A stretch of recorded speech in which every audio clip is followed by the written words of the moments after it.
In the remote forests of Washington state, a young man tracks and kills a deer. Children of various ages, smeared with black soot, emerge from the forest accompanied by their father, Ben Cash, who announces, "Today the boy is dead, and in his place is a man." He then feeds the hunter the liver of the freshly killed animal. The children look proudly at their brother and then joyfully splash in the clear waters of a forest stream, washing off their camouflage. Later they carry the animal's carcass to their home, nestled deep in the forest. Nearby there's a greenhouse and outbuildings for storage, with a garden surrounding them. Inside everything is tidy and organized, with each forest home resident diligently performing their tasks. Later they gather in a clearing where, after meditation, the father teaches the children self-defense techniques. You kill her. Yeah, thank you. Let's try that. In the evening, the family gathers around a campfire where the children read world classics and scientific literature. The father questions each child about the material, helping them understand everything from advanced mathematics to literary styles, and gives them assignments for the next day. Then he takes out a guitar. Everyone brings their instrument, and soon an improvised melody plays by the campfire, under which the children dance. In the morning, the family goes for their mandatory run along forest trails. Everything seems to follow a well-established routine. Later, the father and his eldest son, Bo, return from a trip to the nearest town for supplies. Unexpectedly, the younger children ask, "Why does Mommy have to be gone so long?" She hasn't been gone very long. It turns out their mother is in a hospital, and the father is going to find out when she can return home. In town, while Ben shops, local girls flirt with Bo. However, he doesn't know what to talk about with them, as his knowledge of political structures doesn't interest them much. So Bo goes to get the mail and finds several letters addressed to him, inviting him to the country's best universities. Meanwhile, Ben reaches his sister, who informs him that his wife Leslie has taken her own life. Returning home, he sits under a forest waterfall for a long time before coming out to the children to announce the tragic news. Last night, Mommy killed herself. While everyone weeps, Ben's middle son, Relian, grabs a knife and tries to attack his father, but then directs his blows at a tree, venting his anger.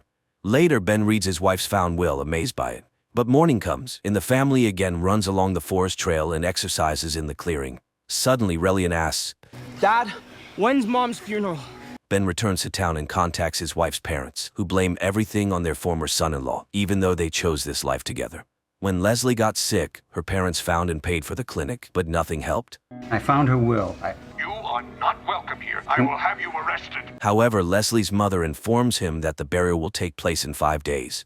Later, the family discusses what happened. The children understand their grandparents' anger, but cannot allow their mother's will to be disregarded. However, the threat of their father being arrested and them being sent to an orphanage scares them.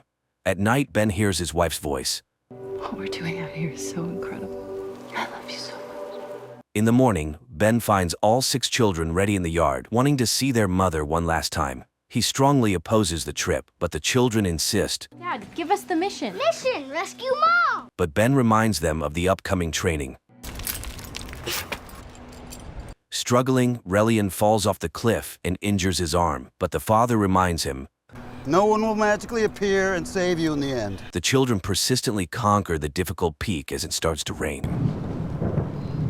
Later, they rest at the base of the cliff. On the way home, the father suddenly stops the bus and admits that they cannot go to their mother's funeral because they cannot argue with her relatives. But suddenly, Ben stops his speech and turns on the music. They set off into the big world in their converted bus. Along the way, Ben gives the children a unique tour, showing them America's sights. Attention all campers. This is your captain speak. Later, Ben orders them to search for any game for dinner. Everyone keep their eyes peeled for deer. Finding nothing suitable, the family stops for the night. In the morning, they arrive at a bank, and while Ben withdraws money, the children look around in surprise. What's wrong with everyone? Are they sick? Convincing the children that laughing at people is wrong, Ben tells them to return to the bus. Soon, a police officer stops them and asks for documents. Checking the license, he inquires, "No school today." and goes to inspect the bus. The situation is saved by Bo, who starts reading religious texts and says they are homeschooled. The children sing hymns and the officer hurries away. The bus continues on, but soon they stop to hunt for food. However, the children cannot shoot at domestic animals. The bus drives on.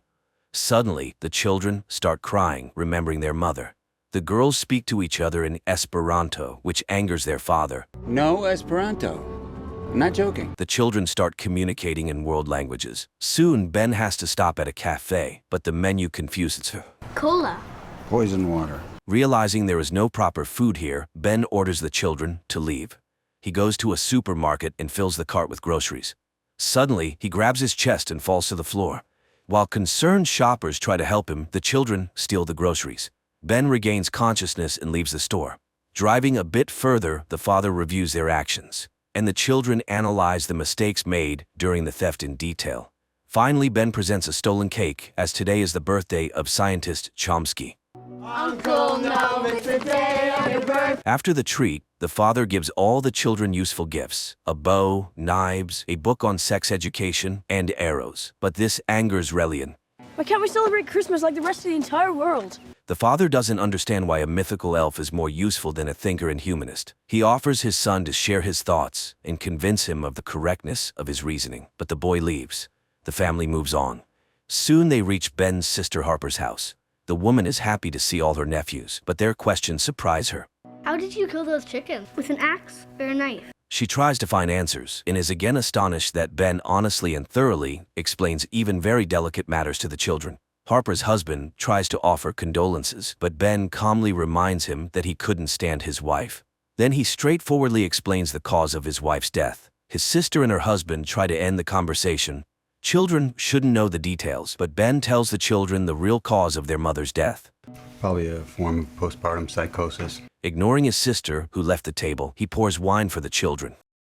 Later, the children watch with curiosity as their cousins play video games. Ben argues with his sister, who cannot accept such democracy in parenting. I tell the truth to my kids. I don't lie to my kids. Protecting children. Harper believes that not sharing what children cannot understand isn't a lie. Her husband suggests postponing the conversation until morning, and Ben apologizes. Meanwhile, the children take their sleeping bags and set up for the night in the yard, despite having rooms prepared for them. In the morning, everyone gathers at the table, and Ben allows the children to play video games with their cousins. When the children leave, his sister and her husband try to reason with Kids need structure. They need to go to a real school. Then Ben calls his nephews and asks them questions about political science and history. The boys can't answer a single question. However, Ben's youngest daughter freely discusses these topics. Relatives are impressed by such knowledge and no longer object to Ben's way of educating his children.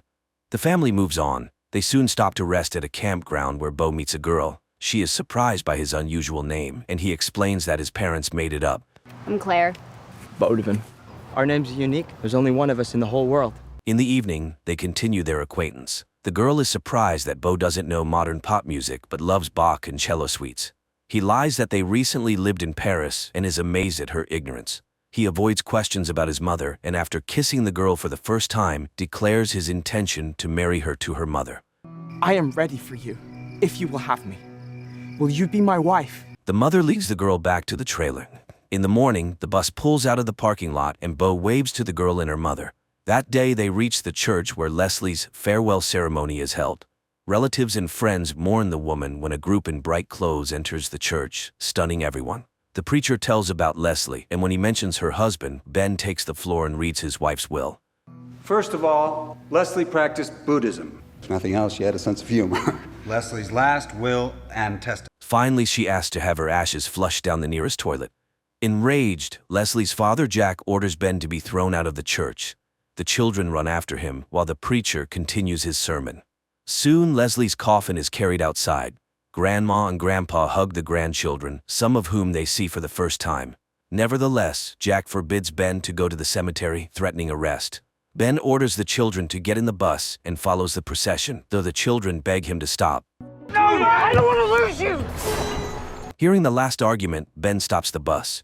They drive to the suburbs and stop for the night. The man opens a bottle of wine and drinks it, sitting by the bus while his sons go to a sports field and remember their mother. Unexpectedly, Relian declares, Mom had psychotic episodes. Dad made her crazy. Dad's dangerous. Upset, Bo returns to Ben and shows him letters from all the universities in America, offering to accept him for study. Suddenly, the father accuses him of lying and secrecy, and Bo confesses, "It was Mom. I just want to go to college." Ben is stunned, knowing his son speaks 6 languages, advanced mathematics, and physics. What else can he be taught? But the son becomes furious. I don't know anything about anything! Later, he receives a note from his youngest son, who ran away to live with his grandparents. Seeing his father come for him, Relian accuses him of killing his mother. You killed Mom! I heard you fighting about where we live. Mom wanted to leave. Ben tries to prove to his son that they made the decision together with Leslie, but the boy is determined to stay with his grandparents. Ben orders him to pack, but the boy shouts insults and runs away. Ben follows, but an arrow lands right next to him. This is Jack stopping his son-in-law. They're going to be totally unprepared for the real world. Jack intends to file for custody of the children. Ben refuses to leave without his son, and then Jack calls the police. Ben has to leave. Later, he and the children hide in the dark, watching the grandfather's house. Then they send Vesper to rescue the captive.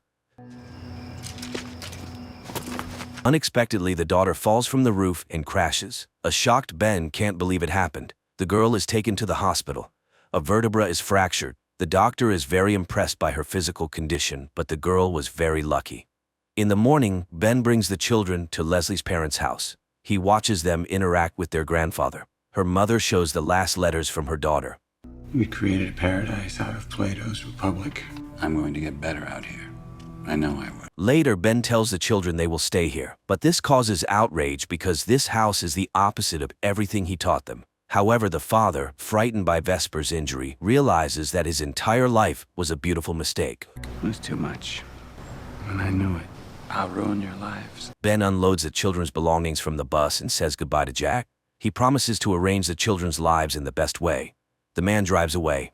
Sitting behind the wheel, he cries, looking at the empty cabin. Reaching a gas station restroom, he shaves off his long-standing beard. At night, he stops by the roadside, lights a campfire, and suddenly hears a voice. Shaved your face. And his children emerge from the bus, having hidden in the luggage compartment. The children want to save their mother and complete the mission, and the father gives in. The family goes to the cemetery and digs up Leslie's coffin, restoring the grave so no one notices the theft.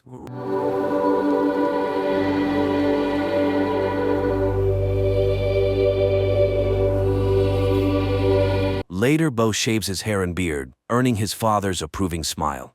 Soon the family takes Leslie's coffin to the seaside, where the children build a funeral pyre for her, and after saying their goodbyes, light it under their mother's favorite song. Everyone sings and dances, fulfilling her last wish.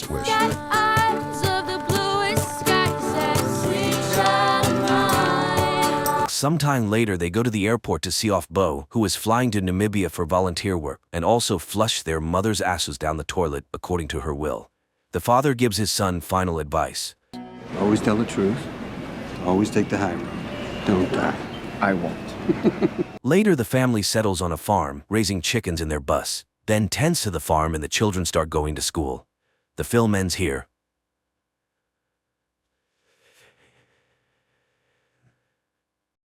A man wakes up in an unfamiliar place, not understanding where he is, how he got there, and where his phone is.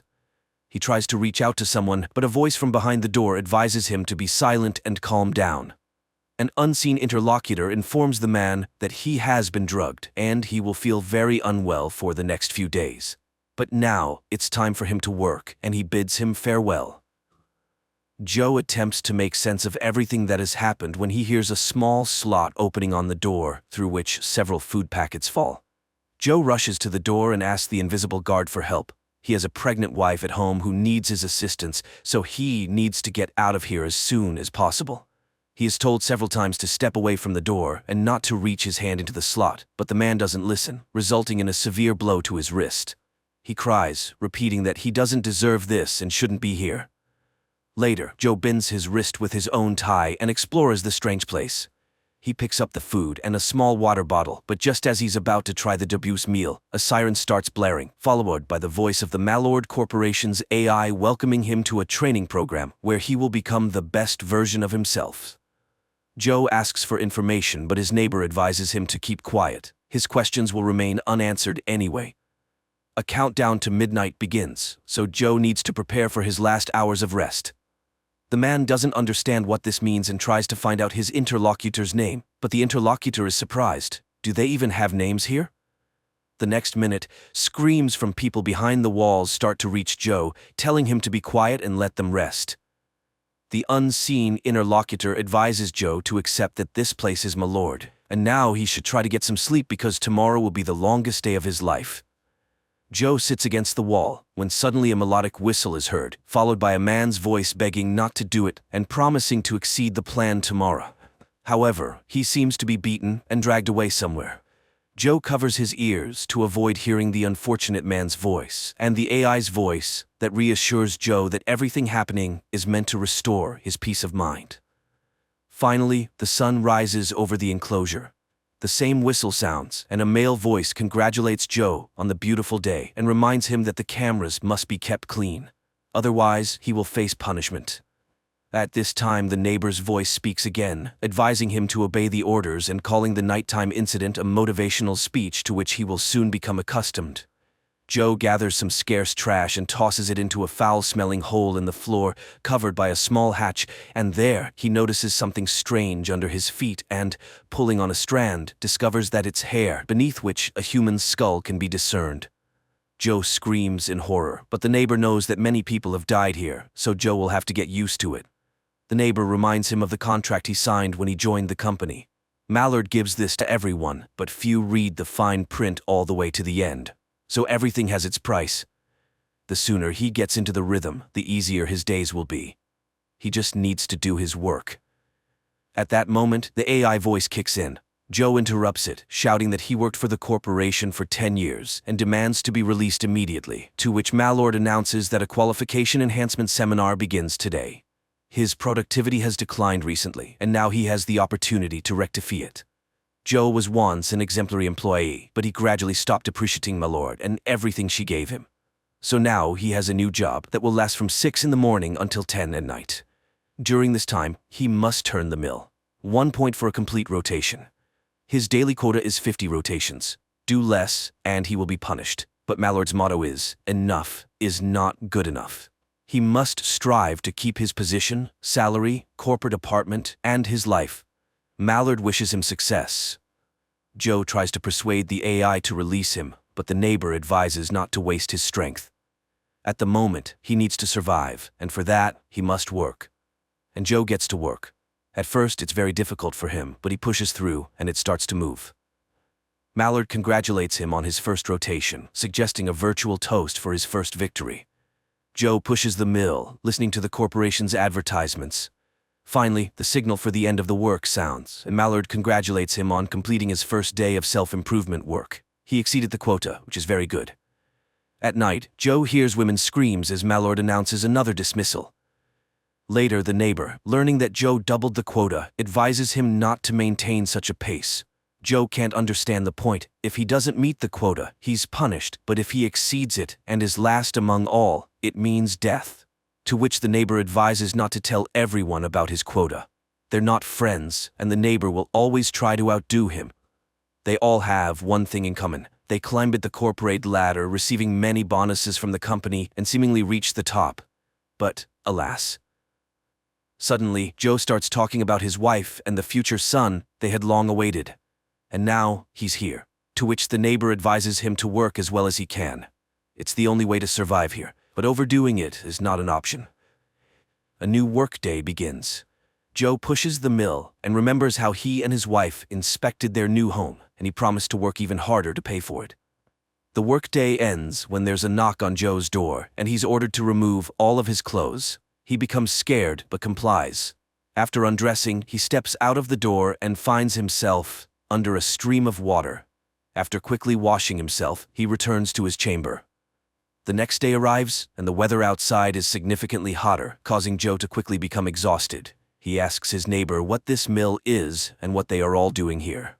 The neighbor responds that they produce nothing, so the place is empty of purpose or meaning.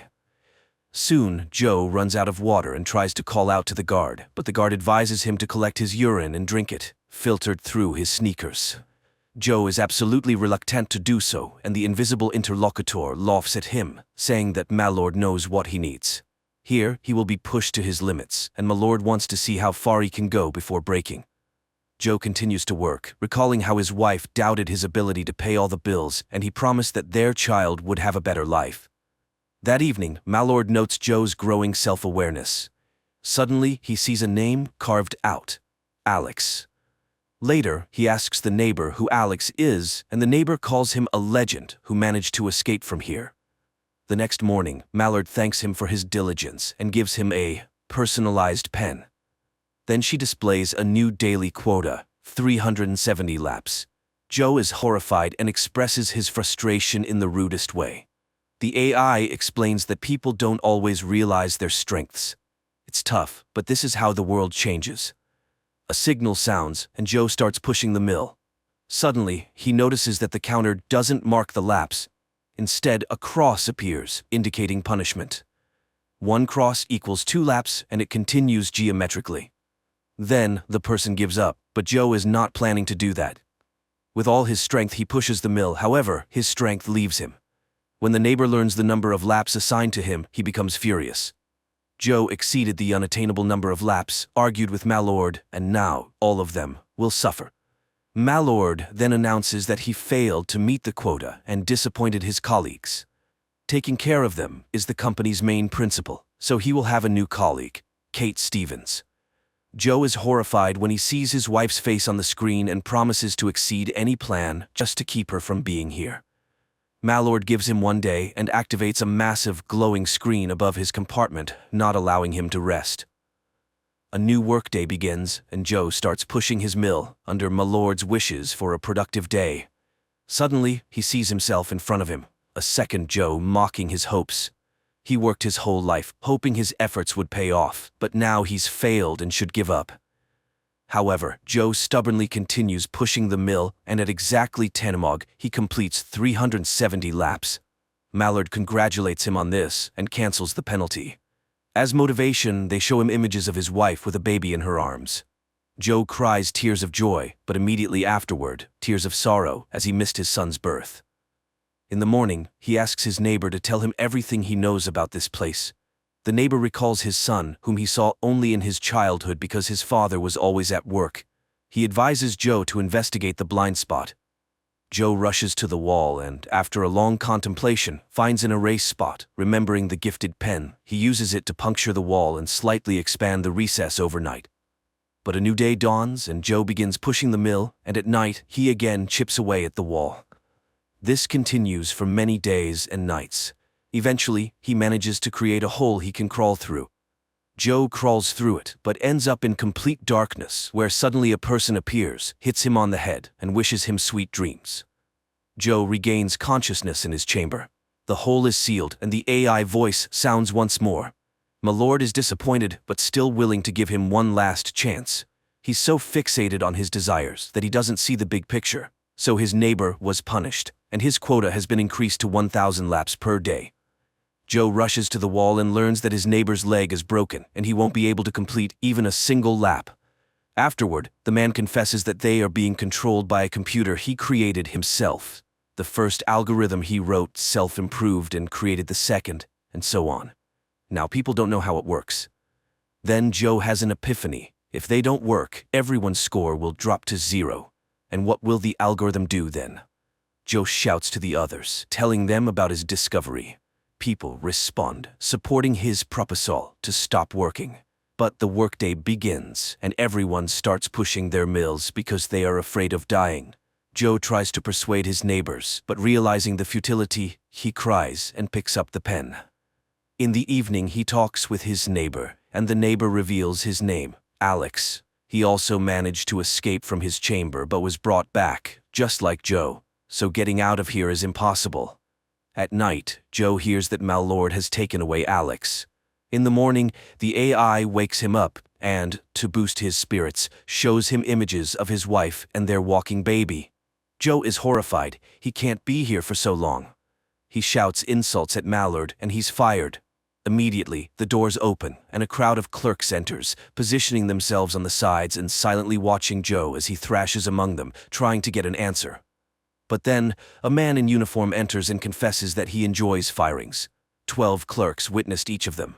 The man loads a syringe and laments Joe's ingratitude when Mallard gave him the whole world. The man hopes to soon have a house available on one of the streets where a single mother with a young son lives. And at that moment, Joe loses control and starts beating him. Mallard announces a security guard's failed mission and his impending firing, while Joe, on the contrary, will be promoted. The man stops, feeling blood on his hands, but the battered guard asks him to continue. And then Joe stands up and shouts that he is not a monster, and he leaves. And right away, Joe finds himself in an office where several employees are sitting, and his interlocutor congratulates him on passing the career advancement simulator. It all happened within an hour, and his son hasn't been born yet. He struggled with middle-level managers but got stuck on the 8th level. Milord realized that he was too good. His productivity increased, his personal qualities improved, and the coup he organized exceeded all expectations. He's a non-conventional thinking leader. Joe takes off the suction cups from himself, but his interlocutor doesn't pay attention and invites him to see his new office. In Milord, there are numerous positions, and you can climb to the top for years. Soon the pair reaches the desired floor, but Joe keeps thinking about the time spent in the simulation. Here's the office with new gadgets. Joe also expects a salary increase and other perks. There's a contract on the table stating that disclosing what he experienced in the simulation will lead to immediate termination. Joe signs it and receives assurances that Milord is his company forever. The man sits down at the table, looks at a photo of his wife, and calls Kate. She's surprised, and the man can barely hold back tears, recalling his long, eventful day. After catching his breath a bit, he promises to burn this damned place. The movie is presented as a science fiction film, but behind every word or action of the hero, the reality of the modern corporate system is clearly revealed. The blatant exploitation of people, causing them to start living to work, rather than working to live.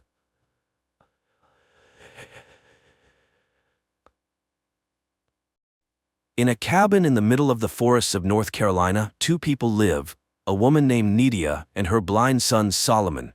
The only thing left from the father, a hunter, is an audio recording where he explains to the boy that they were forced to move to this place in the hope that his mother would be able to heal. But the hope was in vain. Nydia's condition only worsened. On that day, the mother calls her son to check the traps. Before leaving the house, the boy habitually ties a rope to his belt, the other end of which is attached to the porch. This measure is necessary so that the child can always find his way home, and so that the mother knows in which direction to look for him if something happens. The woman teaches Solomon how to set and find traps for animals, and approves of how quickly he learns. Later, she shows him how to properly skin animals without damaging the fur, which can then be used to make clothing. One day, the curious boy catches an insect and traps it in a jar, only to be saddened when he notices that the beetle no longer makes any sound. The mother explains that living creatures cannot survive like this. They need air, food, and water. One day, the woman suggests that the child go fishing to celebrate the birthday of his deceased father, who loved this activity and always took Solomon with him. Afterward, she plans to bake a cake, which excites the boy. The pair head to the river. Suddenly, Solomon notes that all the animals and birds seem to have disappeared, and a ringing silence surrounds them. The woman, who also notices this, jokes that they were scared of the boy and warned the fish in the river. The boy relaxes, but the unpleasant feeling remains in his soul. Sitting by the shore, he suddenly asks questions about death. Nydia is surprised but explains that death is simply a change of existence, like a chrysalis turning into a butterfly. Life continues but in a different form. But why is Solomon interested in this? After all, he is young, full of energy, and will live for a long time. After sitting by the shore with their fishing rods and not getting a bite, the woman suggests that the boy dig up some worms. He happily agrees and ventures deeper into the forest. The boy finds some worms near a rotten tree and feels an iron chain under the leaves. But as soon as he tries to pull it to find out where it leads, the mother arrives, sensing something suspicious in the forest. She praises her son for finding the worms, but suggests they finish fishing for the day. The pair return home, where the mother tends to the household chores, the garden and the goat, which provides them with milk. Solomon helps dig up root vegetables. The mother praises her son for his help, hiding that she feels worse and worse. In the evening, she bakes the promised cake and suggests that her son sing the traditional song, but the boy doesn't like it. Then Nydia offers to let him blow out the candle on the cake in front of him, and Solomon fulfills the request, but he refuses to share his wish, believing it won't come true if he does. At night, the mother plays an audio recording she and the boy's father made for little Solomon. They tell a story about a little goat that once ran into the forest where a terrible monster lived. The parents loved their little goat very much and were inconsolable, but the goat, seeing the monster, managed to escape and return home, bringing great joy to his mother and father. They hugged him, and he promised never to return to the dark forest again. After listening to the story again, Solomon again raises the question of death, as he didn't understand his mother's earlier explanation. Then Nydia tells him about faith. However, the boy barely understands and declares that he believes in his mother above all else. The years pass, but one day the mother disappears, leaving the boy only a recording of her voice, in which she says goodbye to her son and reminds him of the 3 main rules of their life. He must always share with the forest everything he gets from it, half for him, half for the forest. The second rule, when he feels down and ready to give up, he must sing their song. And the third rule, he must never take off the rope. Time passes. Solomon becomes a teenager. He has fully adapted to life alone, hunting, fishing, chopping wood, and checking traps on his own. When he feels particularly sad, he listens to the tapes with the voices of his loved ones. One day while eating near the house, the boy hears a strange sound from the thicket. Putting down his plate, he rushes into the forest but finds nothing unusual, though he senses someone's presence nearby. Before bed, he listens to his mother's voice recording again. However, he cannot sleep. The boy gets up and leaves the house. Then he hears the plaintive bleating of his goat and runs towards the sound until the rope reaches its limit. At the very edge of the rope's reach, he manages to feel the goat's body in the grass, but at that moment, something unknown grabs the animal and drags it into the depths of the forest. Feeling his hands, the boy realizes they are covered in blood and tries to wipe it off. Morning comes. Solomon is frightened but continues to live according to his established routine, but one day he suddenly hears a gunshot in the forest. The boy rushes in that direction and stumbles upon a dead deer. But then, a man emerges from the trees, claiming it as his kill. Frightened, Solomon begins to wave his knife, and the stranger is forced to knock him out with the butt of his rifle. The boy comes to his senses, near his house. The hunter, sitting opposite, tends to his wound, apologizing for the harm caused. He read the name on the knife, Lucas, and assumes that's the boy's name. But the boy admits that it was his father's name, who is now gone. The hunter apologizes again, saying he didn't mean to scare him, and noticing the rope, he carried him back to the house. Hank, the man's name, asks the young man why he lives alone and where his parents are, as the boy looks very young.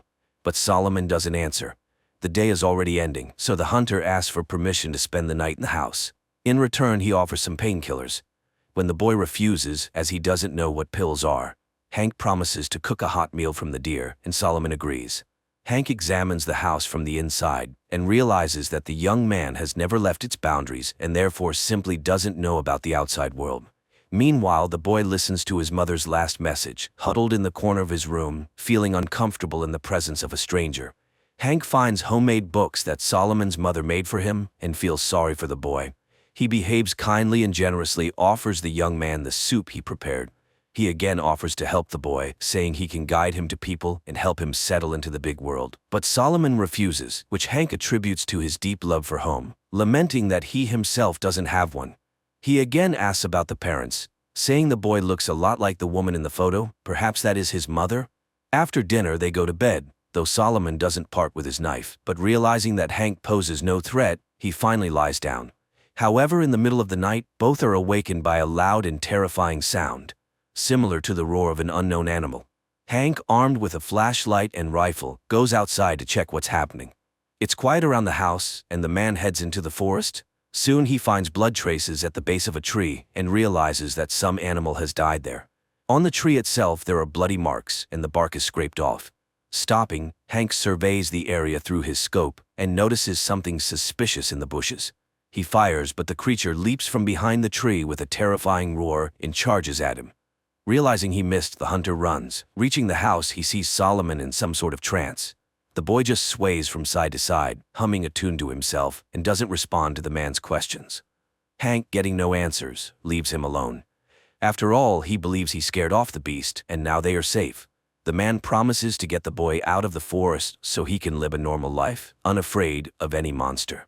In the morning, Hank finds Solomon in the shed. He offers to repair it since all the necessary materials are there, except for the chain. Solomon recalls finding a chain in the forest as a child and takes Hank to the spot. The man marvels at how the boy navigates using the rope. The boy explains that it's the only way to survive. Soon they find the place. Hank, noticing the chain, grabs it and starts pulling, but realizing it's tied to something, he follows it and finds some kind of burrow. Nearby lie metal shears which surprises Hank. However, he cuts off a piece of the chain and returns with it to the house. While the man works on the repairs, Solomon asks for a piece of venison, and after receiving permission, throws it into the bushes. To the hunter's surprise, the boy explains that it's a rule. Everything taken from the forest must be shared with it, as his parents taught him. The hunter believes this practice explains the appearance of the beast they heard at night. He suggests they set a trap for the monster to ensure the boy's safety. He also extends the rope, giving the young man the ability to explore new areas. Soon they both head in the direction where Hank saw the unknown beast. Cautiously moving between the trees, they reach the edge of the previously marked area. Suddenly, something unknown grabs the rope and starts pulling Solomon. The terrified hunter chases after the boy, and catching up with the abandoned Solomon, immediately leads him back to the house. Hank tries to calm the young man, assuring him that the beast won't enter the house and they will definitely catch it in the traps they set. He also found his mother's diary and offers to read it to Solomon. The boy listens intently, a thoughtful smile appearing as he hears the lines filled with love and tenderness directed at him. But suddenly Hank stops reading mid-sentence, having read something terrifying. Not wanting to scare the boy, he assures him it's already late and they should go to sleep. As always, Solomon listens to his mother's recording before bed and then goes to sleep. Meanwhile, Hank, making sure the boy's asleep, leaves the house and heads to the place where they found the chain. He approaches the burrow, sees a pile of gnawed bones in front of it, and realizes that this is the lair of the beast. Meanwhile, Solomon wakes up and begins to search for his new friend, and Hank, with his rifle ready, approaches the burrow and suddenly sees a notebook similar to the one in Solomon's house. But this one is scribbled with simple doodles. Deciding that the find has no value, the man puts it back. Meanwhile, realizing that Hank is not around, Solomon sits on the porch and turns on the tape recorder, listening to his mother's voice. But at that moment, he hears a gunshot in the forest. Finding the rope, Solomon runs into the forest, where he suddenly stumbles over Hank's backpack and realizes that the man is somewhere nearby. At that moment, the rope's length ends. For the first time in his life, Solomon breaks the rule and takes it off to find his friend. He crawls around and finds Hank's lifeless body. Solomon mourns his loss when he hears someone standing before him. The terrifying, disheveled creature turns out to be Solomon's mother. Making inhuman sounds, she charges at him, but the chain restrains her. To drive away his fear, Solomon begins to hum the childhood melody. This makes the woman stop, and when she begins to hum along, the boy recognizes her. He cautiously approaches her, and when she lunges at him, she impales herself on a knife and dies. Her eyes, with strange vertical pupils, go still. The young man, coughing heavily, leans against a tree. Trying to recover from everything he's been through, he suddenly hears a crow cawing and looks up at the sky. And then, in his milky eyes, vertical pupils appear, meaning that along with his sight, he has inherited his mother's illness, becoming the new forest beast. A depressingly dull film that exudes hopelessness, cold, and a sense of inevitable futility. But the metaphor with the rope is very apt. A person should never lose their connection to home.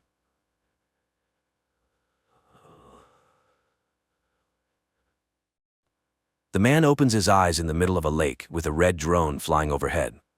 Visions of his family, spaceships, and shootouts flash before him. Finally gathering himself, the man swims towards the shore, accompanied by the drone, which he calls Ezra, to check his mental health. Suddenly, cries for help echo from the lake, and another man, followed by a woman, appears. None of them remembers what happened to them. Fina recognizes the wreckage on the shore as the remnants of a warship called Karik, and Ezra recalls an invasion. Then the men discover the remnants of a car that must have been there for centuries. Apparently, there used to be a road in this place. People remember the invasion, and it turns out they all died in different years.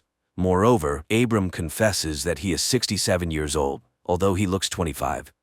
According to the red drone, they were brought back to life in their prime years. Their memories are different because they died at different times. Around them is Earth, but 400 years after the extinction of humanity, destroyed by aliens. They were resurrected by creatures living in the water, called sparks.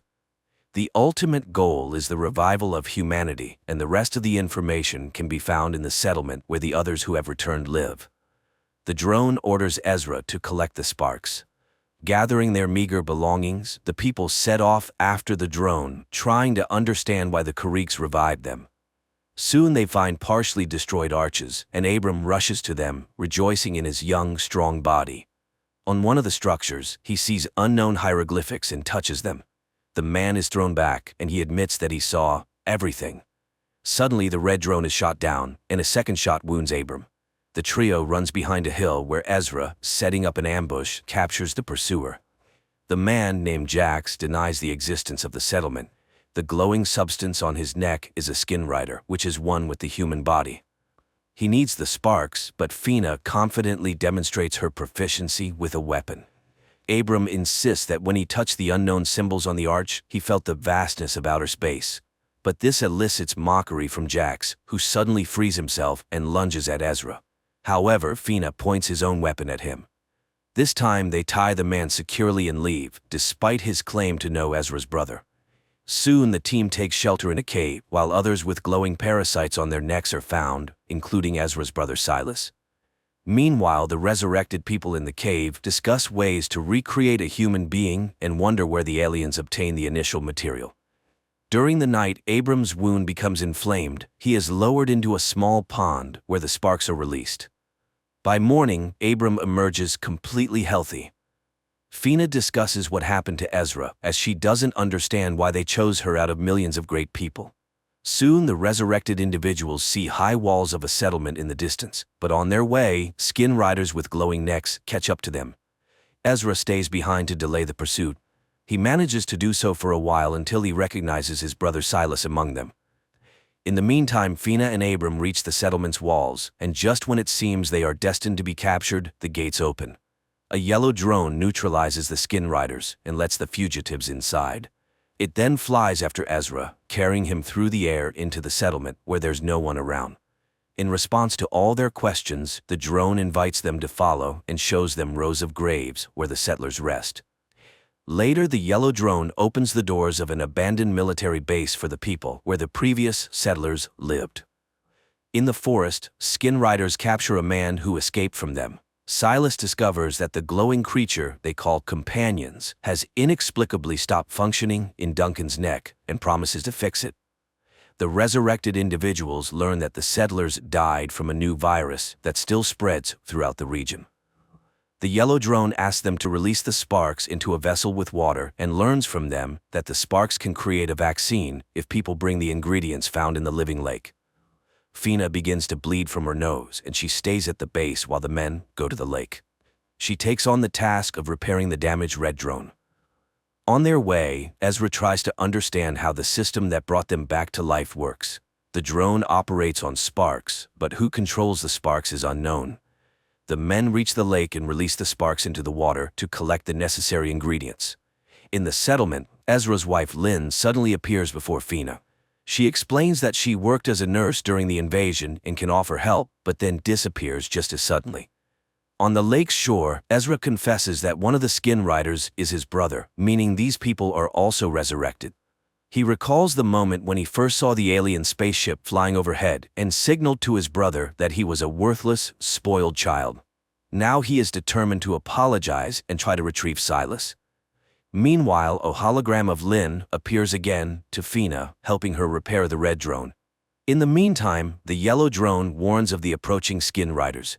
Ezra asks Abram to run while he himself tries to intercept his brother Silas. However, he gets surrounded and subdued.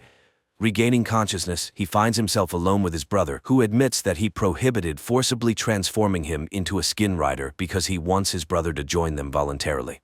Each skin rider has a companion on their neck, which teaches the person how to behave correctly and telepathically connects them with others. Thanks to the companion, Silas is now the leader and mentor for the others, whereas in the previous world, he was nobody. Then Silas suddenly falls asleep, signaling Ezra to leave. Ezra meets Abram in the forest, to whom he explains his intention to save his brother. The men return to the lake, where the sparks have created 3 vaccine capsules for them. After consuming their doses, they bring the third one to Fina, whose condition worsens. Lynn asks the red drone to replace her image with someone dear to the girl, and Duncan appears next to Fina. Fina regains consciousness after her friends administer the vaccine. The next day, Abram finds a room that is blocked, revealing a glowing obelisk. Meanwhile, in the forest, Silas argues with Duncan about the purpose of the companion controlling the thoughts of the skin riders in the community because Silas believes it amounts to slavery.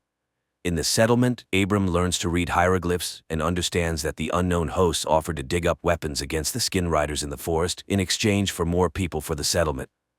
Ezra goes to the forest for the excavation. Meanwhile, Silas brings Duncan to an open area where Jax conducts training fights, taunting regular people.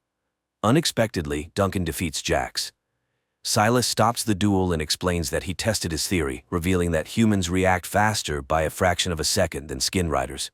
Currently, Duncan has a weak companion, so he makes decisions with just one brain, the human one. In contrast, skin riders with healthy companions have a signal that passes through two brains, the humans and the companions, causing a slight delay. The conclusion is that humans will always outperform them in combat. To gain an advantage over humans, Silas plans to perform brain surgery to reduce the signal delay. However, a working drone and a test subject are required for this. In the meantime, the yellow drone brings Ezra to the excavation site, which the skin riders immediately learn about. Ezra unearths an item that the yellow drone calls a weapon. In the settlement, Abram, upon touching the obelisk, suddenly realizes that he understands the meaning of the hieroglyphs on it. However, he doesn't yet grasp what this knowledge entails. In the forest, the yellow drone warns Ezra about the approaching skin riders. They attempt to flee, but the skin riders surround them and take the unearthed weapon. Unexpectedly, the weapon activates and kills one of the skin riders. Taking advantage of the chaos, Ezra scatters the rest and escapes. Meanwhile, Fina tries to find out from the red drone why the unknown beings are resurrecting humanity.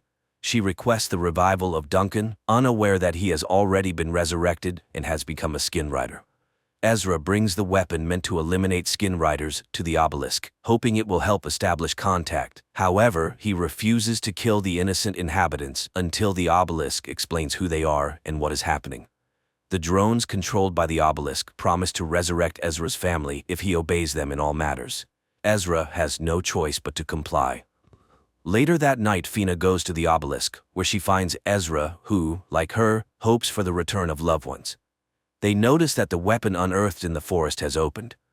The obelisk issues new symbols, instructing Fina to go to the lake to receive new people. However, skin riders spot her on the way. As for Abram, the drone tells him about the structure of the glowing companion on the necks of the skin riders, which is tightly connected to the human brain through a crystalline structure. The weapon found in the forest destroys these crystals, eliminating the parasite. When a skin rider dies, its memory is preserved on the crystal, which is passed down to its ancestor. This is what needs to be found and destroyed. Fina sees Lynn emerging from the lake and helps her get ashore. When Jax appears on the shore, the red drone neutralizes him. The girls attempt to escape but are captured by Duncan, who seizes the red drone and fails to recognize Fina, his beloved from the past. The girls try to flee, but Lynn injures her leg and orders Fina to go to the settlement and fetch her husband. Lynn, on the other hand, falls into the hands of the skin riders, who return her to the lake. There, Jax shows how the sparks work, healing her injured leg. But suddenly a stone hits Jax's head, and an unknown little wild girl takes Lynn to her forest dwelling, providing her with shoes and food. However, it turns out the girl cannot speak. During this time, Fina reaches the base and informs Ezra about the resurrection of his wife, Lynn. Despite the yellow drone's warning that when skin riders take someone, it's forever, Ezra is determined to rescue her. Jax finds the little wild girl's home, but she has already taken Lynn away. They hide in the forest. At the same time, Ezra contemplates how to disable the force field since the obelisk prevents him from doing so, leaving him unable to leave the gates. Fina admits that she saw Duncan, who is also with the skin riders now, and he didn't recognize her. She fears the same will happen to Lynn.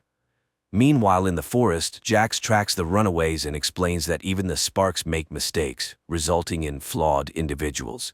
He is ready to destroy the little girl, but Lynn persuades him not to do it. At the same time, Silas extracts the crystal companion from the deceased skin rider's neck and instructs one of the women to take it to the ancestor. Then, they bring Lynn to him. As for Abram, while communicating with the obelisk, he suddenly surmises that he had lived in this settlement before, which is confirmed by a notebook he found with his own handwriting. Later, Fina speculates that they all have lived here before. The yellow drone confirms this fact and leads Abram to a graveyard where he shows everyone who is buried there, including Ezra's grave. It turns out that he had also been resurrected and lived in the settlement at one point. Then the yellow drone guides Abram to the next grave, where he finds himself and encourages him to start a new life honorably. Fina demands that the man bind himself. He agrees, but suddenly snatches a weapon from Fina and stuns the skin rider standing behind her.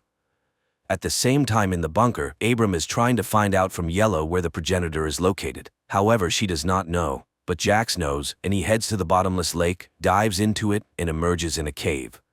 Meanwhile, Silas is trying to convince Ezra that life in his community is much better than in the bunker. Fina begins to trust Duncan and agrees with his plan. And in the camp, Lynn's escape is discovered.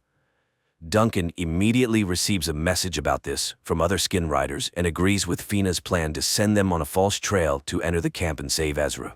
The pursuit heads in another direction. Silas demonstrates to his brother the capabilities that a companion gives to the human body. He dips his hand into a vessel with sparks and explains that they cannot kill a companion as it goes against their principles. So if Ezra wants to kill the companion, he will have to kill the person. Fina and Duncan infiltrate the camp and seize the skin riders' weapons, and Jax reaches the ancestors' dwelling place. He asks them to explain how the drone works, and several human figures come out to him.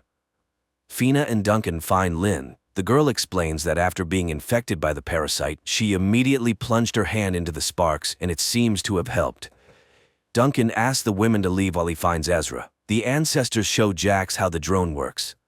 And in the bunker, Yellow confesses to Abram that not a human lies in one of the graves. Silas proves to Ezra that the obelisk is no better than a companion, as it also subjugates people. He lets slip that all of them, including his brother's wife and daughter, once lived in the settlement. Their conversation is interrupted by Duncan, who, under threat of arms, takes Ezra and leads the group to the settlement by a shortcut. But the protective barrier detecting a companion in Duncan does not let him pass, unlike Lynn. Then Fina ties his hands. But at that moment, the pursuit led by Silas bursts onto the clearing. Duncan pushes Fina behind the barrier, and they with Ezra prepare to fight. Abram runs to the obelisk, and it lets the men through on the condition that Duncan remains in the yard until they figure out how to free him from the parasite. At the same time, the ancestors express concern about Jax's hatred for humans, as they are much better carriers than Kariks, and they advise him to find a compromise. Meanwhile, Duncan confesses that his companion is still weak, but he is gaining strength. He remembers the settlers and confirms that Kylie is alive. Sparks rejuvenate people in the prime of life, but children at the age of their actual death. He also lost a wife and a child, and it was Fina, although the woman does not remember this. Abram explains that they are another generation of the revived. The first one lies in the graves, and they are them too. Jax reprograms the red drone, refusing everything human that was in its memory. Fina unties her husband, but when she falls asleep, Duncan's companion receives a signal from Silas, and he heads to the bunker. There, Abram confesses to Ezra that the drone showed him the memory of another woman he saw a year before the invasion. It feels like someone knew about the invasion and offered people help. He wants to consult with Yellow, but she is nowhere to be found. This happens because Duncan is just locking the drone behind one of the panels. Then he attacks Abram, knocks him out, and heads to the obelisk, despite his human side resisting it. He screams in frustration, and Ezra hears him. He runs to him, but Duncan closes the doors and enters symbols that deactivate the force field. Realizing this, Ezra rushes to Fina, and they manage to barricade the bunker doors. Duncan's companion comes out in the open and confesses that all this was done for the sake of the weapon he hid. He is ready to reveal where Kylie is now if they hand over the bunker to the skin riders. The man is tied up. Outside, the sounds of banging are heard, skin riders trying to break down the door. Through Duncan, Silas offers to hand over the bunker. Then he will say where Ezra's daughter is now, because someone from the first settlement managed to avoid death from disease. A debate ensues, resulting in a decision to deactivate the parasite using Lynn's medical knowledge. Jax returns. He expresses his dissatisfaction to Silas, as he could have infected Ezra long ago, but lets him go. Silas cuts off the conversation and orders to continue working on the drone. At this time in the bunker, Lynn tries to figure out how the companion works, and it confesses that it can cause great pain to its master. Ezra and Abram conclude that the settlement existed for at least 10 years, and there must be survivors, otherwise, who buried the fallen. Moreover, Yellow said that a drone is buried in one of the graves. At that moment, the knocking at the door resumes. Ezra remembers that there is electricity in the bunker. Fina digests the cable, and a strong electric shock destroys one of the skin riders. At the same time, Abram finds Yellow. Simultaneously, people realize that Duncan is acting as a transmitter, and they move him to another room. As they part, Ezra asks to tell his brother that he loves and believes in him. This message puzzles Silas. Yellow scans Duncan and discovers that the parasite has affected all human organs, and even the sparks cannot save him. Abram tries to get answers from the obelisk. Moreover, Yellow said that Duncan was given access codes, but by whom? The man again remembers that woman in the hospital. She had a drone, sparks, and symbols of knowledge on her bracelet, so something was known before the invasion. At Ezra's request, Yellow shows the image of the woman, and he recognizes his mother, Eleanor. Meanwhile, Silas prepares to continue breaking down the doors, but something leads him to the cemetery. Jax, following him, reminds him that he is not human and he should not care about the graves, so he intends to start silencing personalities from him. Silas is arrested. At this time in the bunker, Yellow confesses that Eleanor was one of the initiators of the revival of the human race. Duncan is not lying. Kylie was in the settlement, and only he can say where the survivors are now. Duncan's companion is knocked out with a tranquilizer, and the man is tied to a table. While the parasite sleeps, the man comes to and points on the map the direction the survivors went. He advises finding the wild girl and wakes up. After which, Yellow finds the weapon he had hidden earlier. The people notice the silence outside and, opening the doors, kill the sentinels left by the skin riders. Making sure that there is no one else in the yard, Ezra and Lynn say goodbye to their friends and set out to find Kylie. Jax activates the drone, intending to remove the human personality from Silas, and learns about the presence of Ezra and Lynn in the forest. He sends the skin riders to follow the pair. Fina comes to Duncan and admits that she is ready to kill him to free her loved one. However, Yellow knocks him out. The man regains consciousness in the cemetery and is relieved, thinking that Fina could not bring herself to harm him. In fact, Yellow has injected a beacon into his body, and now people can track his path. At this time, Ezra and Lynn find the wild girl and ask her to guide them to Kylie. Silas regains consciousness when the red drone informs him that he did the opposite, preserved his personality, and suppressed the parasite's capabilities. At the same time, Ezra and Lynn notice they are being followed and try to evade the skin riders. However, arrows fly from the rocks, the skin riders perish, and the survivors approach the people. Meanwhile, in the camp, Jax leaves Duncan on guard while he and his people follow Ezra and Lynn. They are then scanned for safety, and upon confirmation, the settlement leader Rowan leads them into the camp. She warns them that they do not truly know their daughter. They only remember her up to the age of 6, and they are merely copies of those who lived in the settlement. Abram and Fina dig up a broken drone from the grave, hoping to retrieve data from its memory. Rowan brings Ezra and Lynn to the hidden camp in the mountain caves. Noticing the strange expressions on people's faces, she explains that they both died defending the previous camp from an attack. If it weren't for Lynn, no one would have survived. Silas killed the woman. Fina connects Yellow to the memory of the broken drone, and she promises to show the events of the past. At the camp, Ezra and Lynn's adult daughter arrives. Although she understands what they feel, she refuses to recognize them as her parents. Red notices that Silas is experiencing severe pain. He flies to Duncan, and at that moment in the camp, a bloody Justin appears, who orders him to take the rest of the people and rush to the place where they were ambushed. He carries out the order, and Jax disappears because it was a hologram created by Red. Silas escapes. The real Jax finds the ambush site and orders a search of the rocks. In the bunker, Yellow transports Fina and Abram into a virtual reality of the past settlement, where people go about their daily activities. Jax enters the gates and explains that Silas developed a growth on his neck, after which he attacked his friends. All this happened near the old Karrick ship. Returning to their reality, the people realize that this was the first case of companion infection. Yellow explains that the parasites create a structure similar to fungal spores. Silas likely inhaled them. The parasites themselves were brought by the Karricks, who were their carriers before humans. Meanwhile, a boy from the survivors, Thomas, carelessly falls into the hands of Justin. Silas begins to experience severe pain. Red tries to alleviate his condition and notices Duncan rushing towards the bunker. Apparently, he has discovered his escape and wants to detain Silas. Red leads him another way. At the same time, Thomas learns that he has been infected with the parasite. At the camp, his absence is noticed. Rowan calls a council and Ezra advises them to flee. If Thomas reveals the camp, they will not survive. Yellow shows how Abram proposed to create a virus capable of killing the parasite, although the idea itself belongs to the obelisk. People heatedly discuss this proposal, and many disagree. Lynn suggests splitting up. Those who take the virus should stay in the bunker, as they will be weakened. Rowan speaks against it. Abram realizes that he was the cause of the remaining deaths.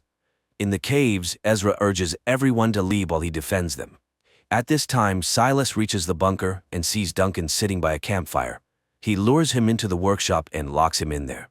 Abram is overwhelmed with guilt, runs to the obelisk, and voices his accusations. Suddenly, it creates the image of a second Abram, who says that on the other side of the obelisk are creators who sincerely believed they were saving the settlement. The virus just turned out to be slower than the parasite cells. The second Abram disappears as voices of Ezra and Lynn come from behind the doors. Fina opens the doors, and friends push Silas inside. They immediately disappear as they were holograms created by Red. Silas asks to be heard. The drone supports this request and reports that they cannot destroy the ancestor without Silas. At this point, the boy loses consciousness and they bring him inside. Ezra, Lynn, and the young archers set up an ambush, but Thomas appears, shoots at them, and wounds Kylie's fiancé, Nico. Ezra kills the boy, and upon examining, finds a parasite. Lifting his arrow, he realizes there is something on its tip.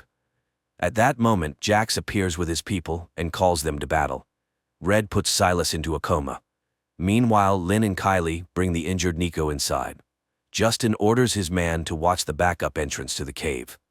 Lynn starts treating Nico, but the worst part is that the arrow tip might have a parasite larva. The boy then demands to be killed, as Lynn herself set such rules.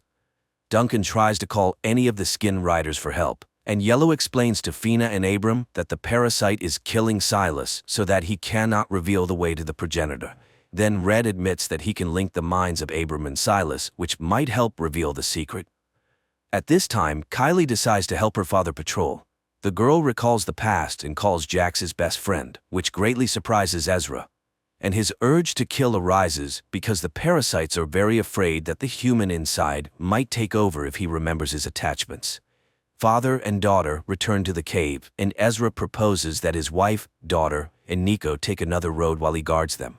After heated arguments, they head to the second exit. Abram enters Silas's mind and finds himself in a church. It turns out that the boy's mind considers the church a sanctuary. Abram admits that Silas will no longer come to himself, and he himself describes the way to the lake of the progenitor. The parasites are interconnected precisely through it. It is the source of their energy, strength, and knowledge. Silas knows for sure humanity will not survive if the lake does not disappear. Ezra resorts to trickery, and Kylie kills a lurking skin rider. The father bids farewell to everyone and stays in the cave. At the same time, Abram and Fina develop a plan to destroy the progenitor. Yellow explains that the weapon consists of 3 parts. 2 of these are standalone weapons, capable of operating independently of each other. However, the top part is dangerous for humans themselves, so it is discarded. Only the lower part remains, which destroys the progenitor. But this part will not work without the middle, where a human personality must be placed. But the progenitor has studied all the skin riders in this world, so the chances of getting into it are slim. And then Abram realizes why Silas was needed. Later, Fina reflects on her promise to Duncan to kill him and free him from the parasite.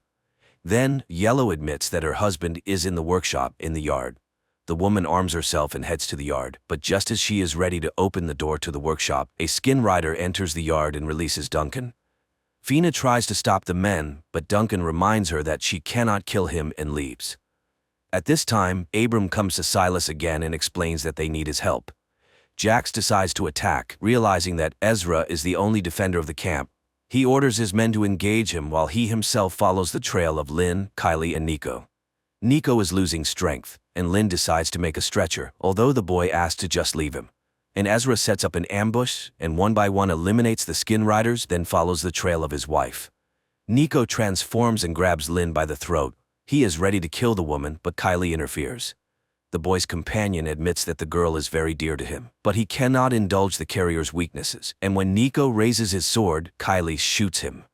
Ezra catches up with them, not knowing that Jax is monitoring their reunion, but he receives a message about Silas's betrayal, and Jax leaves. Silas asks Abram to wait for his death, take his crystal, and insert it into the weapon. Then he will be in the middle part and can help. Abram does not fully understand how it works, but thanks Silas. They say goodbye. Abram comes to his senses when Silas dies, and Jax catches up with Duncan and his men by the lake.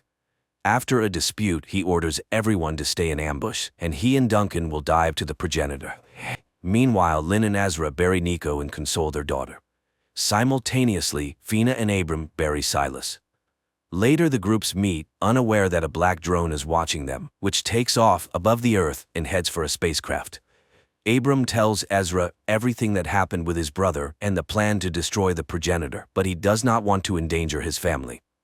Yellow vaccinates Kylie, explaining that the vaccine was made by Sparks. The girl tells Fina that Duncan became a skin rider after her death, and no one knows how it happened. At the same time, Abram admits that he no longer believes in the obelisk, but he believes in Silas and is ready to do everything to destroy the progenitor. He tells Ezra about the weapons operation. A part of Silas will guide them inside, but what to do next, he doesn't know. Ezra laughs at such a plan, and his daughter hears this. Abram and Fina try to convince Ezra that this is why they were resurrected. Otherwise, humanity is doomed. But they cannot persuade him. Then Abram and Fina leave together. Ezra is tormented by guilt, although Lynn tries to remind him of his duty to his family. At this time, Kylie is reviewing the map to the progenitor's lake and secretly leaves the bunker. Red informs the parents that he cannot find the girl, and they, realizing where she has gone, rush after her. Meanwhile, Kylie catches up with Fina and Abram, and later Ezra and Lynn appear. Thus they all come together again, but at the lake itself, they fall into an ambush by the Skin Riders. A battle ensues in which the group of survivors wins, but Abram is seriously wounded. However, Kylie has Sparks with her, and she suggests releasing them into the lake. As they start doing this, Duncan emerges from the water and shoots Lynn and Kylie. Fina, under the cover of a shield, rushes to him, and they both disappear under the water. Ezra releases the Sparks and brings the wounded into the water. Then a wounded Fina emerges, saying she couldn't overcome Duncan. Ezra dives and finds a wounded Duncan, who has reverted to his true self before death. He apologizes and loses consciousness, and Ezra sees in front of him a glowing something with crystals and fits the lower part of the weapon onto one of them. Then he inserts Silas's little crystal into the middle part of the weapon and looks for the place where it needs to be placed. But then Jax appears. He has always hated his carrier and all humans, and he will not let the progenitor be destroyed. The men engage in combat, and just as Jax is about to win, the revived Duncan attacks him. Ezra finds the right crystal and fits the middle part of the weapon onto it, and suddenly finds himself in a room where he is met by Silas. The brother explains that they are inside the progenitor, and only he could create this home in this place. He is a Trojan horse from which destruction will enter the progenitor. Ezra picks up the box with the symbol of knowledge from his mother and realizes that it is a detonator. The brother says goodbye to him, and when Jax appears, they activate the bomb. Ezra finds himself in the cave where the progenitor is destroyed, to Jax's great sorrow. The man emerges and finds his loved ones healed. Their elation is washed by a black drone, which again heads to the spaceship, where it is met by Eleanor and Duncan. They realize that the deed is done and humanity has a chance.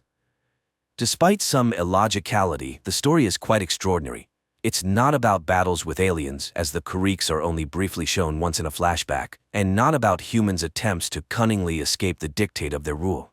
At the heart is the question of the value of a person, the preservation of which can lead to peace and the rebuilding of civilization.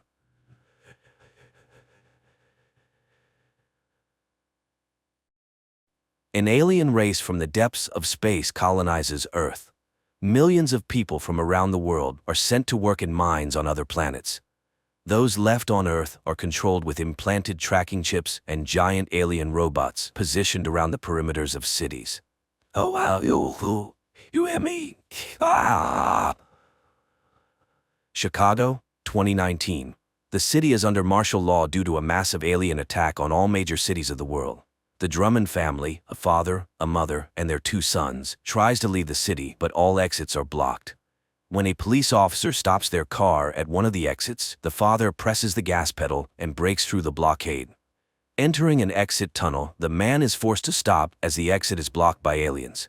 Taken by surprise, the father freezes, although his wife asks him to turn around. Suddenly, an unknown pulse tears through both adults sitting in the front seats. The children, looking up, see an incomprehensible creature standing right in front of their car's hood. 9 years later, the world, having surrendered without a fight to the invaders, is completely under their control. The operation of vital productions, including power plants, has been restored everywhere. The aliens are called legislators because all laws and rules now come from them. Over the years since Earth's surrender, the aliens have forced humans to build suitable living spaces for them underground, called closed zones, where only high-ranking human officials are allowed entry. It became clear that the alien invasion aimed at Earth's resources, their extraction, and exportation led to huge social stratification. The rich, working for the aliens, continue to live well, while the poor have lost all guarantees, including education and healthcare. Police lawlessness thrives, and the deportation of all undesirable people from the planet has begun. The alien systems block all communication lines, so people know nothing about the life of other cities and countries. Amidst this wave, a resistance emerged, planning an attack on the closed zone in Chicago. But the plan failed, the zone was unharmed, and the fate of the rebels remains unknown, although the police assure that they were all eliminated. And this was supposed to be the first spark from which a flame would ignite. 9 years after the failed uprising in Chicago, the police monitor anyone who raises even the slightest suspicion. Detective William Mulligan reviews video recordings from Gabriel's apartment, whose brother Rafe died in the uprising and was posthumously named a hero of the resistance. The guy goes through his usual morning routines, then wakes up his girlfriend, showing her a photo taken on the other side of the lake, where visiting is now prohibited. But the girl does not want to believe in a change in their lives and asks not to invent the impossible. Gabe leaves the house where his friend, who has obtained and repaired a boat, is already waiting for him, so they can sail out of the city tonight. But Gabe reminds him that he is under round-the-clock surveillance. Meanwhile, Mulligan reviews the newspapers and sees an advertisement for the Phoenix fire suppression system, after which he goes to his old friend Jane, who now runs a brothel. At the entrance, he sees the Phoenix emblem on the wall and notices the police chief. The owner greets Mulligan as a good friend and hands him a gift box, mentioning the Donnans and their gifts. Returning to the police station, he shares his findings. Phoenix exists and is preparing something for the New World Masters, but his partner does not believe that anyone could have survived the last purge. At this time in the subway, 2 resistance members meet because the newspaper advertisement is a battle readiness order given by their leader, whom they call First. He has learned that there is an entrance to the zone through the stadium, and soon there will be a unity festival, which high-ranking aliens will attend. The only thing left is to infiltrate. The next day, Gabe goes to work, having passed through the recognition system, since every person now has an identifier chip inside. The guy works in a data restoration center where he views millions of private videos a day and checks browser history requests. He sends all the collected information to the Central Information Center and destroys the carriers. Later, he receives a cigarette containing an unknown substance from his colleague and hides it behind his ear. After work, Gabe exits to the outside with a crowd of other workers and sees arriving guards grab and lead away one of the women.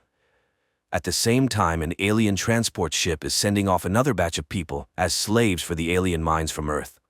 And around the perimeter of the city stand giant alien robots to prevent people from escaping. Gabe goes to the boat but is horrified at the sight of the weapon in his friend's hands. If they get caught, they will be instantly destroyed. Their scuffle is interrupted by the appearance of Mulligan, who orders Gabe to get into his car. He reminds the boy that he was his father's partner and now asks not to repeat his brother's mistakes and make the right choice. Gabriel has no information about Phoenix, and he does not intend to snitch, so the conversation goes nowhere. Gabriel goes to the person he is supposed to sell the acquired cigarette to, but the potential client pushes the boy into his van and, putting on them special collars that jam the tracking chip signal, drives him to the center of a destroyed district, where in one of the surviving buildings, Gabe meets his living brother.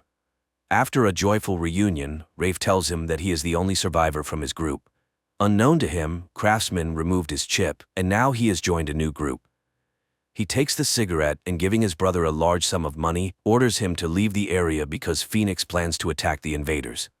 The brothers argue about the necessity of the uprising, but Rafe is sure that as long as there is time to fight, they should fight. Gabriel then rushes into his apartment and hurriedly starts packing, convincing his girlfriend to join him. The girl tries to persuade the boy to stay, and seeing the money and learning that Rafe is alive, asks the boy to think carefully, as they could then be recorded as accomplices. The couple argues, unaware that the police are closely listening to their conversation. Gabe leaves alone, but immediately encounters Mulligan, who was following him. Gabriel runs away from Mulligan and hides in the secret passages underground. He puts on the remaining collar, and the aliens' drones do not lose sight of him. Mulligan returns to the station, where he has an entire room dedicated to Phoenix, and notes that Rafe might be alive. At this time, Rafe's carrier pigeon reaches the recipient, and the information is passed along the chain to a secret IP center, where upon entering the received numbers, its worker displays Phoenix's target, an official who will gain access to the closed zone that day. The newspapers immediately publish Phoenix's announcement, and the group members receive the call. One of them, working on the radio, plays a conditional track heard by a man with a dog, who immediately takes her for a walk. Her bark is heard by a mechanic girl who rushes to her car. Later they arrive at an underground clinic where a doctor performs complex operations to remove the tracking chips. Then, he hands over the chips extracted from law-abiding citizens previously deceased from diseases, as well as special containers that need to be kept in the mouth, so they too will be recognized as law-abiding citizens. Meanwhile, one of the resistance members, serving as a priest, meets with Rafe. The pair goes to an arms dealer and receives invisible explosive material from a girl extracted from a crashed alien ship. If attached to an organic carrier skin or hair, scanners will not be able to detect it. Later, the resistance group gathers together. The leader distributes containers with new chips and shows a photo of the person who will go to the aliens. Lastly, he hands out poison capsules to everyone, which will help avoid being captured alive by the enemy. The group freely enters the festival and attaches the invisible alien explosive device to an official. He goes to the arriving aliens and explodes with them. The city is immediately locked down, and the police block the streets to find the attackers. The priest is the first to die, caught in gunfire. Rafe is caught by one of the aliens and tries to escape from it, hiding in a van. This is seen by the guy's comrades, who come to his rescue and destroy the alien.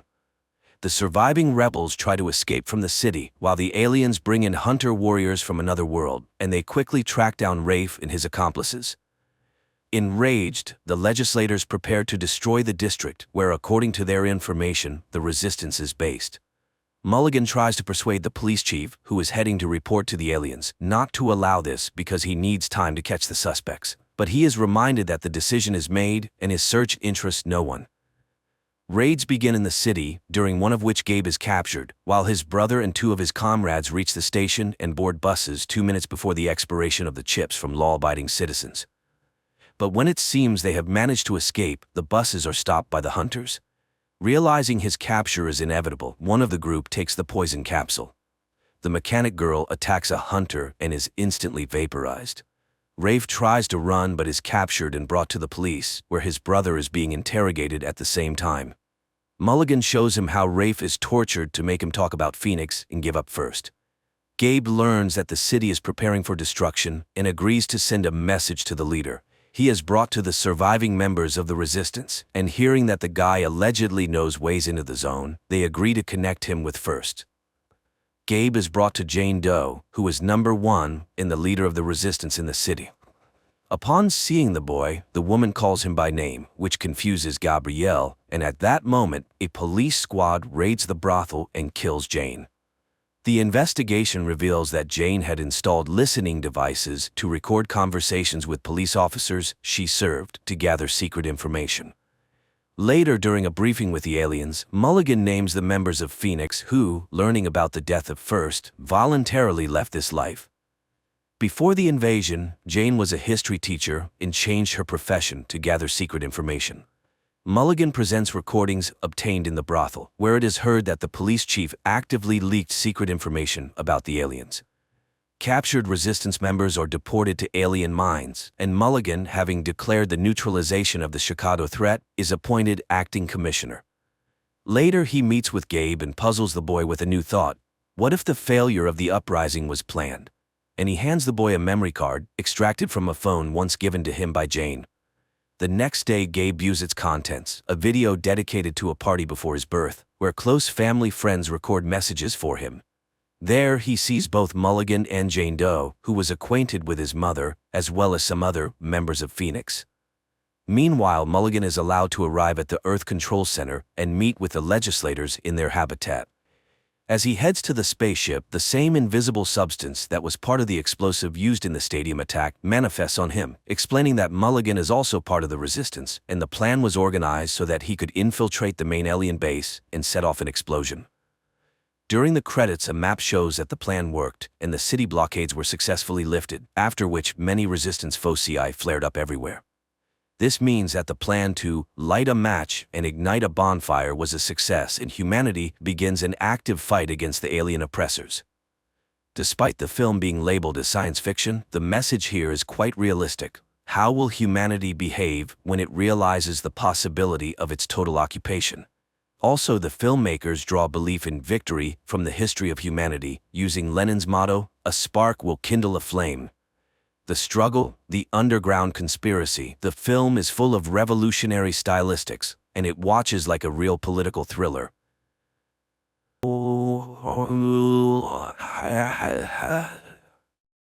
Japan 2023. People board a train and head to work. Everyone is busy with their own things, scrolling through Instagram feeds, making acquaintances on social networks, and discussing plans for the evening, unaware that in just a few minutes, their lives will change forever. Suddenly, the train's speed increases, and strange things start happening. A bottle cap rolling on the floor of the carriage suddenly disappears. Passengers begin receiving alerts about powerful earthquakes on their phones. Then the train enters a gloomy tunnel and comes to a sudden halt. People regain consciousness, bewildered by what has happened. One of the passengers opens the entrance doors, and people, screaming and pushing each other, rush to the exit, jumping from the high steps. But once outside, they can't believe their eyes. Traces of the civilized world are gone, and they are surrounded by the remnants of a destroyed city, overgrown with trees and grass. Moreover, all the carriages have disappeared without a trace, except for the fifth one they were in. As time passes, the passengers begin to get acquainted. One of the guys, Shirahama, a firefighter, examines the injured and suggests checking the tunnel behind the carriage. He is joined by a girl named Katana and a guy named Hayashima, who also wants to understand what happened. Meanwhile, the police in the city cannot figure out where the last two carriages have gone, while the rest of the train, along with the passengers, remains undamaged. The three volunteers enter the tunnel and walk through the dark underworld for a long time. Suddenly, they notice a light ahead and hurry towards it, but when they emerge outside, they are astonished. There is nothing around that would remind them of the year 2023 with skyscrapers and technology, just a vast, lifeless desert. Shocked, the trio returns to their fellow misfortune mates. Initially, people do not believe their report, but after Hayashima shows a video recording of the surroundings, they are forced to accept the new reality. After 7 hours, people languish in anticipation of rescuers, when one of the girls, Reni, secretly looks into Hayashima's bag and finds a letter marked with the criminal department's seals, leading her to suspect that the guy's a criminal. Then Reni snatches food from Katana's bag, but, thinking she was seen, discards the package. Hayashima picks it up and carries it to the train, just as Katana discovers the theft. Seeing it in the guy's hands, the passengers accuse him of theft. Moreover, Reni reports about the letter from the colony. Offended, Hayashima denies the accusations and announces his departure. At this time, Shirahama pulls out a box of fruits and offers to share them. While Katana is distributing the food, one of the guys reviews the video he made earlier, clearly showing Reni stealing the food. Realizing that Hayashima is innocent, Shirahama and Katana run after him, managing to save the guy who nearly falls into a deep ditch. In gratitude, he confesses that he works as a hairdresser and is already 30 years old. But he refuses to explain the origin of the letter from the colony. Night falls. Passengers somehow settle down to sleep, but many cannot sleep, worrying about their future. In the morning, people begin to realize that they may never return home. Shirahama tries to gather the scattering people, but a friend asks the guide not to take responsibility for others' lives. Then the firefighter confesses that because of him, His colleague was injured, losing the ability to walk. Now he believes he must help everyone he can. Together, they catch up with those who left and persuade them to return to the carriage to solve problems collectively. Seeing this, Hayashima remembers his brother who was in prison, and the letter in his bag was from him. Fate had it that he had to take on the upbringing of his younger brother, and he still feels guilty for his older brother becoming a criminal. Meanwhile, a couple of passengers explore the surrounding area and find the ruins of a high tower. This is particularly strange because the news reported its construction, which was supposed to be completed in 2026. And one of the passengers found a can in the forest dated that year. A biologist among them encountered a plant whose genetic modification takes 30 years. It turns out that they are in the distant future of Earth, and it's far from a joyful discovery. At the same time in 2023, all channels are broadcasting messages about the disappearance of 2 carriages, which had at least 100 passengers. Night approaches and many fall into despair, while Katana and Shirahama place plastic containers on the roof of the carriage, hoping for rain. In the morning, the biologist draws the others' attention to the dense greenery, which means there must be a body of water nearby. A group of youth sets out to explore the forest. Along the way, Hayashima confesses that his parents are criminals, and then the guy spots a frog. This means water is very close, but ahead are impassable cliffs, which can only be climbed with the help of ropes. The group returns to the train and cutting wires heads back to the cliffs. Shirahama climbs to the top and joyfully shouts upon seeing a waterfall, but looking around he is horrified. Instead of Mount Fuji, a sea stretches out before him. Returning, he tells the others about this, and people start to speculate what happened to their planet. At night, everyone goes to sleep, but the eldest passenger, Tanaka, goes outside and sees an unfamiliar person. But when he tells about it, no one believes him. Then it starts to rain, helping people to collect water and even bathe. Meanwhile, the biologist continues to study the surrounding fauna, finds several edible plants, and shows them to the others. And still, Katana manages to eat a poisonous berry, but fortunately, her poisoning is not fatal. The news that the girl has recovered has a sobering effect on the passengers. They finally realize that sitting still, they won't survive. People get to work and even make utensils from bamboo. Bank cards turn out to be decent knives. The group of youths brings water from the waterfall, and they prepare a soup from plants. But after dinner, some feel sick and the biologist discovers a couple of poisonous berries in the common pot. Someone remembers seeing Tanaka near the pot, who is not among them. Shirahama sets out to look for him, but stumbles, falls, and loses his torch. After a while, Shirahama returns without Tanaka, but with Hayashima's previously lost barber tools, which he had sorely missed. In the morning, the biologist announces to the people that he is going to look for a river, which should be nearby. His friends go with him. But in the forest, they encounter a stranger who injures the biologist and runs away. The guys carry him back to the train, where fortunately there is a medical student who provides the injured with first aid. The others help as much as they can and pray for the guy. Later, Tanaka unexpectedly returns from the forest. It turns out he worked for a security company and can show how to make traps around the camp. Reni asks Hayashima to fix her hair, and soon there's a cue for the guy. Meanwhile, Shirahama and Katana notice a teenager caught in one of the traps, but the youngster gets out on his own and runs away. The friends hurry after him and soon find themselves by the river, but the boy asks them to wait for him at the spot and disappears into the forest. Hayashima, noticing their disappearance, catches up with the pair. At this time, the teenager returns and leads the friends to carriage number 6, which mysteriously ended up several kilometers away from the 5th carriage. The passengers from the 5th carriage are welcomed by the leader of the group from the 6th carriage, Yumamoto. Their carriage was lucky to be near the river, where there was plenty of fresh water and fish. Moreover, among them was a builder who, under his guidance, they were able to quickly set up a camp and even build a kitchen and a toilet. The newcomers find the one who injured their biologist. He confesses that he did it out of fear, thinking they were going to attack him. He bows deeply, apologizing for his action. And Yumamoto admits that he believes a return to the past is possible. The man told them that in the early days, they found a small boat on the river, where he managed to fix the radio and catch a signal, apparently from Canada, where the year 2060 was mentioned. From what he heard, the man understood that in 2026 a disaster occurred. A huge asteroid fell to Earth, causing powerful earthquakes and tsunamis worldwide, instantly taking billions of lives. The dust thrown into the atmosphere blocked sunlight, leading to the extinction of the remaining species. But the main thing is that the asteroid didn't fall by chance. It was space debris, as besides state corporations, satellites began to be launched by anyone who fancied. One of the probes collided with a satellite, which in turn fell onto an asteroid, leading to a deviation of its orbit. So it was a man-made disaster. That's why it's so important to return to their year and change the future. Inspired by the example of the sixth carriage, the passengers decided to make a bath by the river.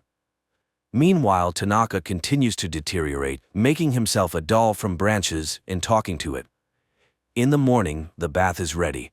For the first time in many days, people bathe in hot water and wash their clothes. And the guys find a strange stone on the riverbank, which Yamamoto learns about. He sends his people to find it, but Rennie notices strangers, and one of the guys lets slip that according to their leader, this stone might help them return home. The girls argue about the need to return, and Rennie pushes Katana away. She falls and accidentally shifts a layer of soil under which a dead body is discovered. Meanwhile, Tanaka reads in a newspaper an announcement about the search for a murderer in his description. At that time, Rennie and Katana are attacked by guys from the sixth carriage, but Rennie breaks free and runs to her own, where she tells about the found corpse, while Katana escapes from the guys through the forest. The fifth carriage decides to make weapons, while Shirahama and Hayashima run to the neighbors. But the girl is not there, and Katana meanwhile makes it to the boat. Yamamoto is forced to confess to the guys that he killed one of the passengers, who suddenly became aggressive and started attacking people with a knife. That's why he was recognized as a leader. The guys go home, hoping that Katana has returned, but she's not there, and the rest urge to go to the sixth carriage and punish the guilty.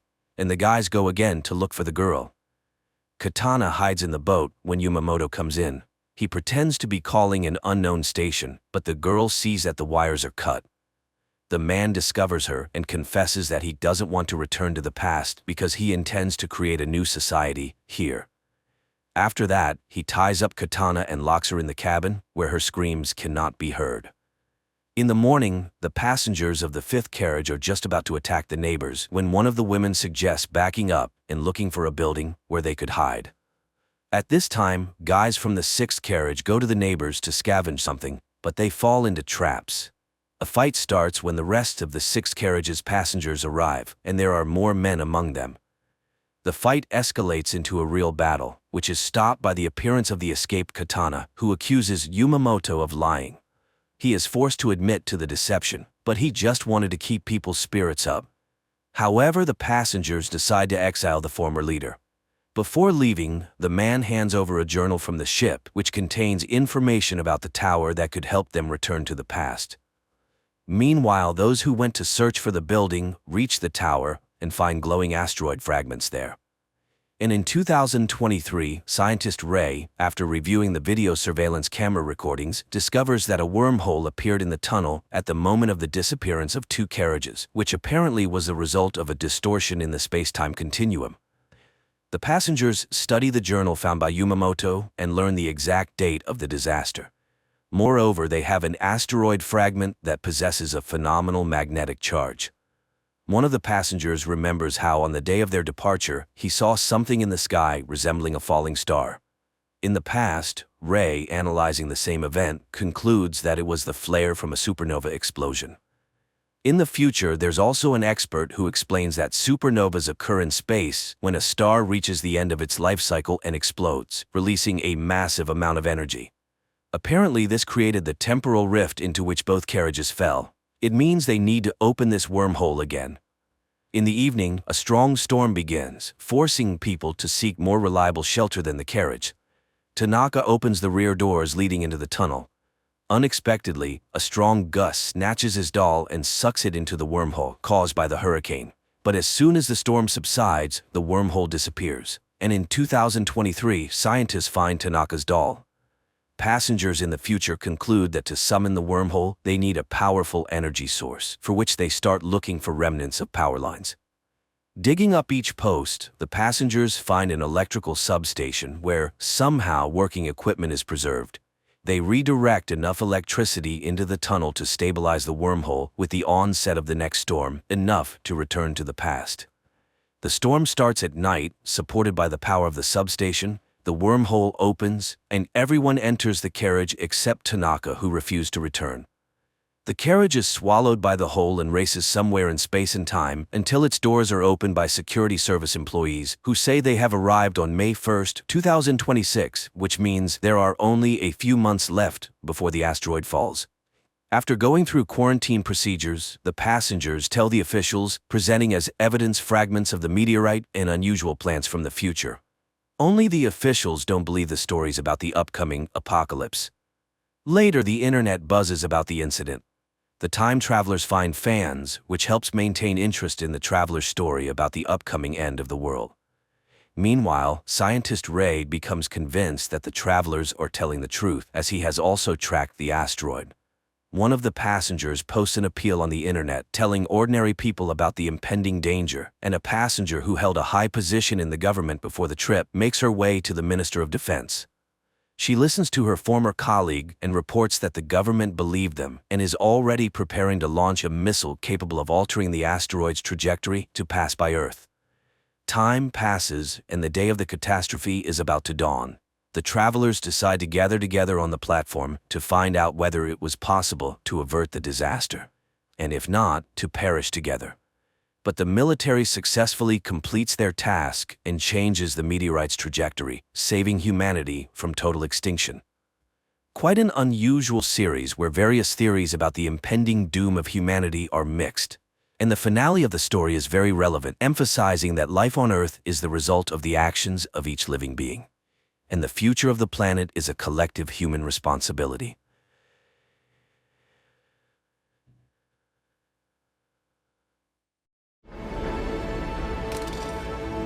They are heroes, and they're going to space.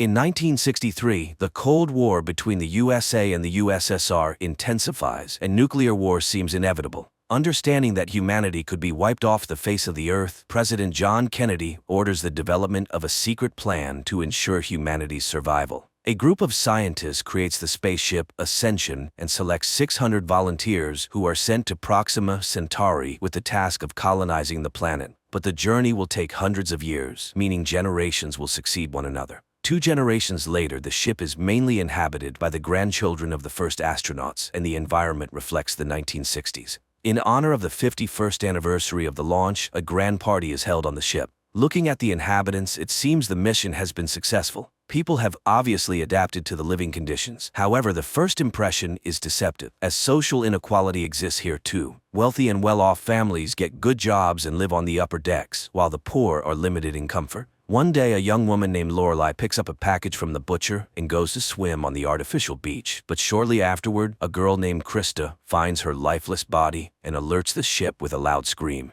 Despite the passing years, the chief engineer of the spaceship, who remained on Earth, is still alive. But now his place is taken by his son, Harris, who does everything to keep the Ascension project under tight security and monitors all news. Learning of Lorelei's death, Harris's assistant advises informing the project director, Catherine Warren. However, Harris fears that this could jeopardize the project and tarnish his father's legacy. Meanwhile, Dr. Juliette Bryce examines the dead body and finds strange marks on the deceased's wrists. The ship's captain, William, assigns the responsibility for investigating this case to the project executive director, Aaron Gall. He soon discovers one oddity: there is no image of Lorelei entering the beach. Later, Galt learns that Lorelei was seeing a guy named James Toback, who worked in water purification. He sets out to find him, but to no avail. On the same day, the forensic results show that Lorelei had been making love a few hours before her death. A bullet was extracted from her palate. This alarms Galt, since officially there are no weapons on board the ship. He immediately informs the captain of the news. Meanwhile, Krista has to be hospitalized, as she is shocked by the incident and says someone is watching her. But even as she begins to recover, the girl insists that there is no life in space, so they must return to Earth. She is also sure that Lorelei died because she learned something forbidden. Soon, Galt apprehends James Toback. The guy admits he saw Lorelei on the day of her death. However, she left abruptly after a quarrel, and he was not close to her that day. Galt and Toback go to the beach and start searching for clues. Suddenly, they stumble upon a hidden passageway that Lorelai apparently used, explaining her absence on the surveillance footage. Galt and Officer Duke inspect the discovered entrance and find the place where the girl was killed, as well as a book with maps of the water filtration system and blueprints of the navigation computer, which recently malfunctioned. It becomes clear that this is sabotage, intended to force the ship to return to Earth. Duke and his men descend to the lower decks, where the Butcher Stokes provokes a fight, but then an alarm sounds about an approaching powerful radiation storm. The order is given for everyone to take shelter in their capsules, but then the captain learns that the protective shields are jammed and sends Galt and an electrician to fix them. Thanks to their efforts, the door eventually closes. The electrician then confesses that he saw Stokes giving Lorelai a gun before she was killed. At the same time, Dr. Juliet puts Krista to bed and leaves her a seahorse-shaped necklace, claiming it will protect her. However, when the spaceship enters the radiation zone and everyone seals themselves in their capsules, Krista sees a strange man in a suit entering her room. After the ship safely passes through the radiation storm and everyone is allowed to exit, Galt and Duke go to the lower deck again, find a gun with Stokes, and take him into custody. The man is interrogated, but he continues to insist that he was framed because he is from the lower deck and it is easy to make him the culprit. Meanwhile, the door to Stokes' cell automatically opens. He exits and retrieves a hidden gun from his cabin. After the funeral, Galt speaks to the captain. William admits that he was close to Lorelai, but he did not kill her. It is then that Stokes appears, taking a random girl hostage. He demands a fair trial. Galt lunges at Stokes, freeing the girl. The captain quickly leads her to safety, while Stokes and Galt continue to fight. In the end, Stokes is ejected into space, but instead of instant death, he lands on an inflatable mattress where a group of people detains him. It becomes clear that the entire project is just a simulation, a test of the viability of generations of people in spaceflight. But the people on the ship believe they were sent on an important mission and have been flying in space for 51 years. Director Warren somehow learns about the recent events. Enraged, she storms into the Mission Control Center and warns Harris not to hide anything. Harris claims that Stokes is the murderer, but the director is not convinced, and she sends a consultant named Samantha Kruger to oversee the project. At the same time, an unknown man sets a bomb in the ship's cobalt generator, which explodes after some time. Harris and Kruger rush into the facility housing the spaceship. Fortunately, there are no reports of casualties, and the injured are taken to the medical center. Captain William inspects the explosion site and discovers graffiti on the wall, confirming it was a deliberate act. But fearing accusations of incompetence, he conceals the true cause. Outside, Kruger demands access to the surveillance footage. On the ship, Galt goes to the lower decks to meet with the person responsible for the generators, named Dwight, but he panics and attacks the director. Regaining consciousness, Galt continues the investigation and learns that the explosion that killed his parents 20 years ago was similar to the recent one. He hypothesizes that Dwight was likely involved in Lorelai's murder because Stokes didn't know how to use a gun, therefore he couldn't have killed the girl. Harris and his assistant learn that the other side of the deck is no longer airtight, and the team inside can hear sounds from outside. This creates a risk of exposure. Galt finds Dwight and a fight ensues, during which Dwight somehow manages to escape and start a bomb timer. Alarmed, Harris orders everyone to leave the area immediately. Fortunately, Galt manages to defuse the bomb, but Dwight dies. Kruger blames Harris for this, but he argues the goal of the project is to determine human capabilities. However, later Harris gives Dr. Juliet's necklace to his wife, indicating that he was the one who broke into Krista's room and stole the necklace. At the same time, Kruger begins her own investigation and discovers that several scientists involved in the Ascension project were found dead or went missing in the 1960s. Meanwhile, on the ship, everyone prepares for the next round of vaccinations, but Krista refuses the shot, convinced that they want to kill her. The librarian volunteers to take the shot instead, but after receiving the medication, she loses consciousness. Kruger demands an explanation, but Harris insists that these are routine immunizations and is concerned for the girl who didn't get the shot. He orders the medicine to be added to milk, but Krista figures out his plan and pours it out. Kruger meets with Eva, the author of a website tracking the fates of 1960s scientists. Eva claims the government used the project as a cover to abduct children for participation. Later, an unknown man pursues Krista and tries to forcibly vaccinate her, but he injures himself and stains the girl's dress with his blood, allowing her to escape. Galt takes her to Dr. Juliet and convinces her to get the shot. While preparing, Krista tells Dr. Robert Bryce about visions she's had lately. These include falling from a twin tower, a war in the desert, and tragedies in the ocean. She also claims to have seen Dr. Bryce in the maintenance tunnel where Lorelai was killed. The doctor becomes enraged, gags her, and administers the shot. Harris and his assistant who saw this are shocked that Krista described events that actually happened on Earth. Dr. Bryce finds a blood sample match from Krista's dress with his wife's student, Mesmer. However, the boy is found dead in his cabin. Kruger concludes that Harris has an accomplice on the ship who is causing disturbances and radiation storms. On the ship, the day of the lottery arrives, allowing the winning couple to have a child. Since population numbers must be strictly maintained, a new person can only appear after someone's death. And now 3 people have died. Soon the names are announced. Among the winners are Officer Duke and his wife.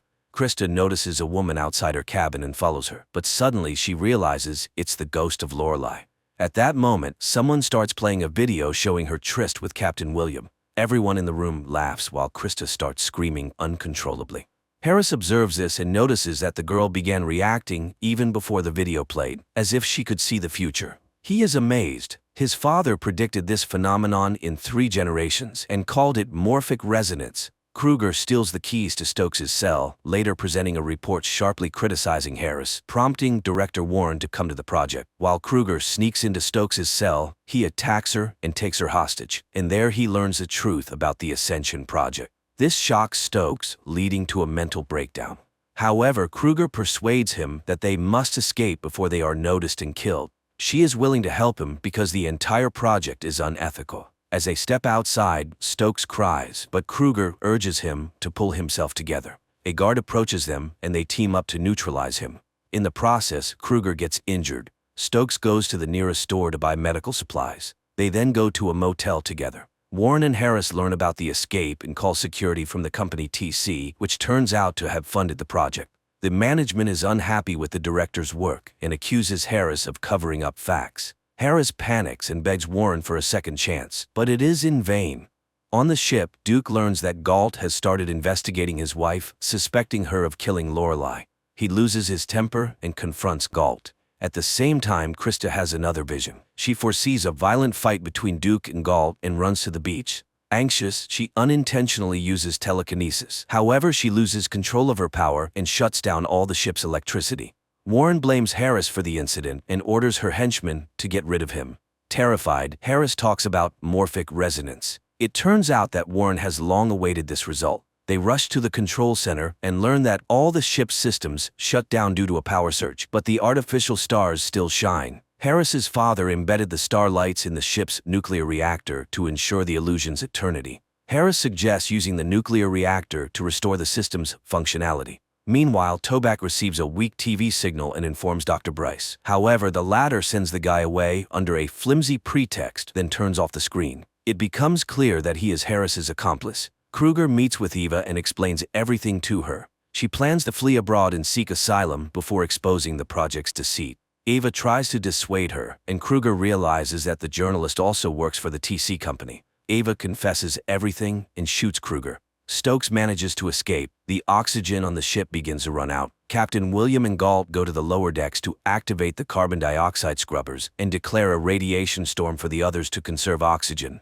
Harris concludes that the chances of getting the ship back to working condition are extremely low, so Warren decides to extract Krista before she suffocates. William and Galt realize the scrubbers are beyond repair, so they decide to clean the air manually. Krista senses someone coming to take her. Dr. Bryce confirms this, and when Krista accuses him of killing Lorelei, he confesses. The woman learned about the fake mission, and he couldn't allow the exposure. Galt and William successfully distribute lithium dioxide throughout the ship using large fans, restoring oxygen levels. At that moment, Warren's envoy arrives, and Dr. Bryce tries to stop him, but the brute easily brushes him aside and grabs Krista.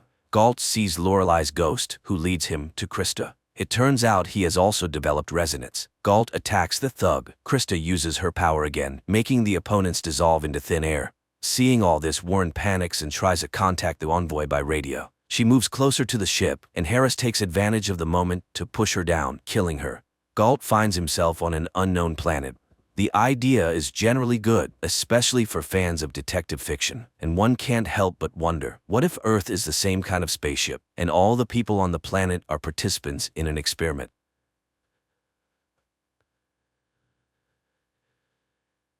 In the future, a time comes when women are offered a unique opportunity to conceive and give birth to a child using mobile artificial wombs in the form of eggs. Don't say a bob. Say a baby. You're completely tuned to the odd, near future scenario. A young woman wakes up in her apartment. Her home AI immediately activates the coffee maker and informs Rachel of the good news about the improvement in her digestive health. It suggests an appropriate outfit for the day and reminds her of her visit to the capsule center. Rachel wakes up her husband, Elvie, to wish him a good morning and say goodbye before heading to work. The AI now advises Elvie on his outfit for the day and informs him that his happiness index has slightly increased. He receives a prepared breakfast and heads to the home greenhouse. Meanwhile, Rachel arrives at work, where today there is a presentation of a new generation of cognitive assistants called our machines, which are soon to become new cognitive supervisors. After the meeting, Rachel is invited by her supervisor, who is concerned about the possibility of her expanding her family, as they intend to offer her a promotion. Additionally, the corporation is willing to provide funding for the services of the Uterus Center, which Rachel appreciates. Following this, Rachel continues her workday when she receives a call from the uterus. There have been changes in their lists, and a spot has opened up which the center can offer her. They schedule a visit, and Rachel settles into a relaxing chair, dreaming about her future child. During this time, her husband conducts a class in the botanical garden, where he shows students a fig fruit that he managed to grow naturally. He offers the young people a taste, but they view the fruit with disgust. Finally, one brave soul tries it. Meanwhile, Rachel shares the joyful news with her colleague and friend Alice and confesses that she hasn't told her husband about her visit to the center. Because of this, she has to consult her robot psychoanalyst, to whom she admits that her husband is very distant from her, as he is fixated on the natural world, which translates into his desire to have a child conceived, carried, and born naturally. The AI seeks an answer to the question of why this child would be considered natural, while one gestated in a capsule would not.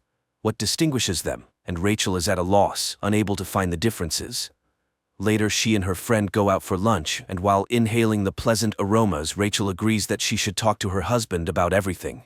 She finds her husband watching a relaxing program, and he talks about his day.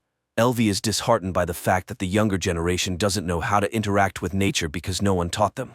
At some point, people decided that nature was just a commodity, and that's when everything began to fall apart. The next day, Rachel goes to the Uterus Center, where she and others discuss how, when the birth rate dropped to 0, their newly established center took on the task of solving the problem. Women didn't want to have children because it was inconvenient for them. The center wants them to live full lives and pursue their dreams without being distracted by children. The director of the center, Linda, welcomes the gathering and is ready to share the latest technological advancements. Humans have always managed to control nature, so why shouldn't women take control of childbirth? Linda gives a tour of the center, showing the capsule developed by scientists in which the baby grows. If parents don't have time to interact, they can always play music, audiobooks, or educational podcasts for the baby. Through an app, they can feed the child and monitor its development.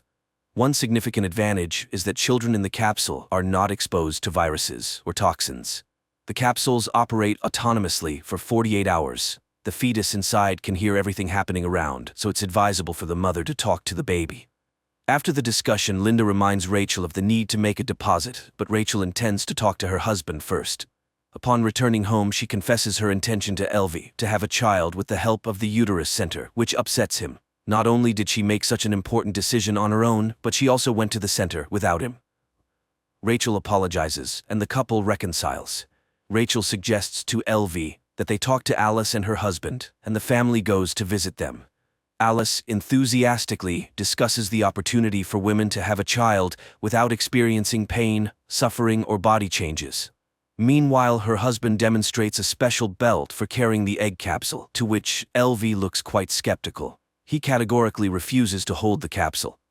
At home, he can't shake the feeling that the egg is made of plastic. Rachel assures him that the child will perceive it as a real maternal womb, but Elvie remains unwavering. It's hard for him to accept that the child will be packaged in plastic. The wife suggests that he visit her robot psychotherapist. Although he initially takes offense at this advice, he eventually decides to go.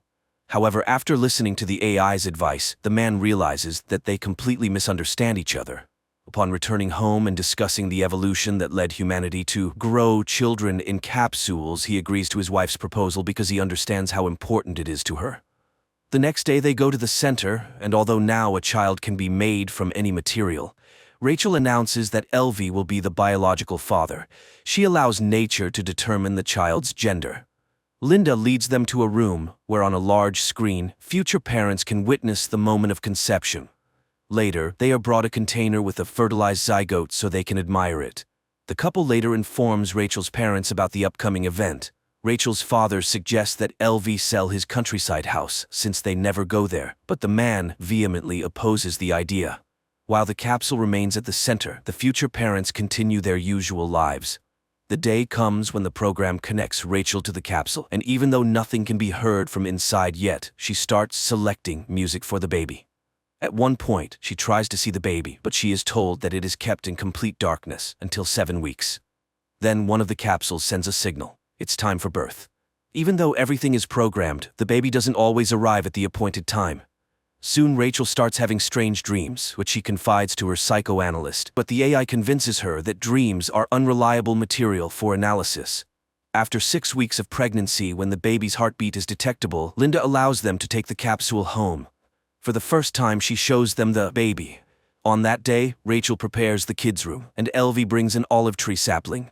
However, his wife suggests replacing it with a hologram, and the offended husband takes the tree away, promising to plant it in their countryside house, which Rachel once again suggests selling. She just doesn't understand why they should go somewhere when they have everything for a good life here, but Elvie refuses to raise the child among plastic. The next day, Rachel meets a pregnant woman in the pool who allows her to listen to her baby's movements, filling her with delight. In the evening, she moves the capsule to their bedroom because they want to spend as much time as possible with the future child. However, Elvie feels uncomfortable with intimacy while the baby is present, so they move the capsule to baby's room. It immediately signals hunger, and the parents rush to feed their offspring. Sometime later, they go on a tour to the center to prepare for parenting. Linda shows prospective parents the play areas where children play and answers their questions. The government no longer funds education, but the center teaches programming and logic to the little ones. In one of the rooms, children engage in creative activities, or rather, a computer does the work, and the children provide feedback. One of the parents asked about the dreams the children have, but Linda reassures him. Dreams are excluded from the fetal development program because they do not carry any useful information. One day, Elvie is in his greenhouse when he hears the capsule's signal. He feeds the baby, but then decides to communicate with it, while Rachel receives a warning about her declining productivity. Her husband is trying on the capsule holder and takes pride in his success. Now he carries the capsule with him, reading books to the baby, posing riddles, showing his plants, and falling asleep beside it. At work, he suggests to the visitors to hug a tree and experience its calming effect on the human mind. His supervisor congratulates him on the upcoming joyful event and suggests replacing the live plants in the greenhouse with holographic images, as growing real trees is too expensive, but Elvie becomes furious and rejects the proposal. At home, the family watches a movie about penguins, and the man starts crying when he learns about the dedication of the birds. Worried, Rachel suggests returning the capsule to the center, as other parents do. That's when Elvie reveals that he brought the capsule to work. Rachel shares this with her colleagues. She is concerned about her husband's close interaction with the egg. However, the women encourage her to be happy about it. After all, the father is immediately bonding with the future child. Rachel continues to have strange dreams, and her pregnant friend reassures her that it's normal for expectant mothers. One day, Rachel dreams of herself with a baby bump, and she enjoys it. The woman also begins to devote all her attention to the capsule, especially after Elvie's mother sent them an old book about the benefits of parental closeness. But this starts to worry Rachel, and the couple goes to a psychoanalyst. Finding a balance is challenging because everything revolves around the child. Rachel is jealous of Elvie because he spends more time with the baby than she does. After all, she is the mother and should feel the baby. After listening to their argument, the AI asks for permission to connect to the capsule because it cannot take sides. The next day, Rachel takes the capsule to work. However, she behaves distractedly, giving the baby too much attention. Alice suggests placing the egg in a specially designated area where other future mothers' capsules are stored because Rachel is becoming a distracting mother. Alice's capsule is kept at the center because it's more convenient for her. In the evening, Rachel, taking the capsule, hurries to the center for a parenting seminar, after which Linda suggests leaving the baby in the incubation area. The family reluctantly complies with the demand. The house becomes empty, and both the husband and wife miss their capsule. One day, Rachel dreams of a seaside where she walks with the baby in her arms. She wakes up in tears and moves Elvie's little tree to the kids' room, surprising her husband. Meanwhile, at work, her boss is not entirely satisfied with her productivity, but Rachel assures her that everything is fine. Later, Linda informs them that the delivery day will be next Wednesday, as deliveries now occur on the 39th week. They can't afford babies being born earlier or later, as the capsules are in high demand.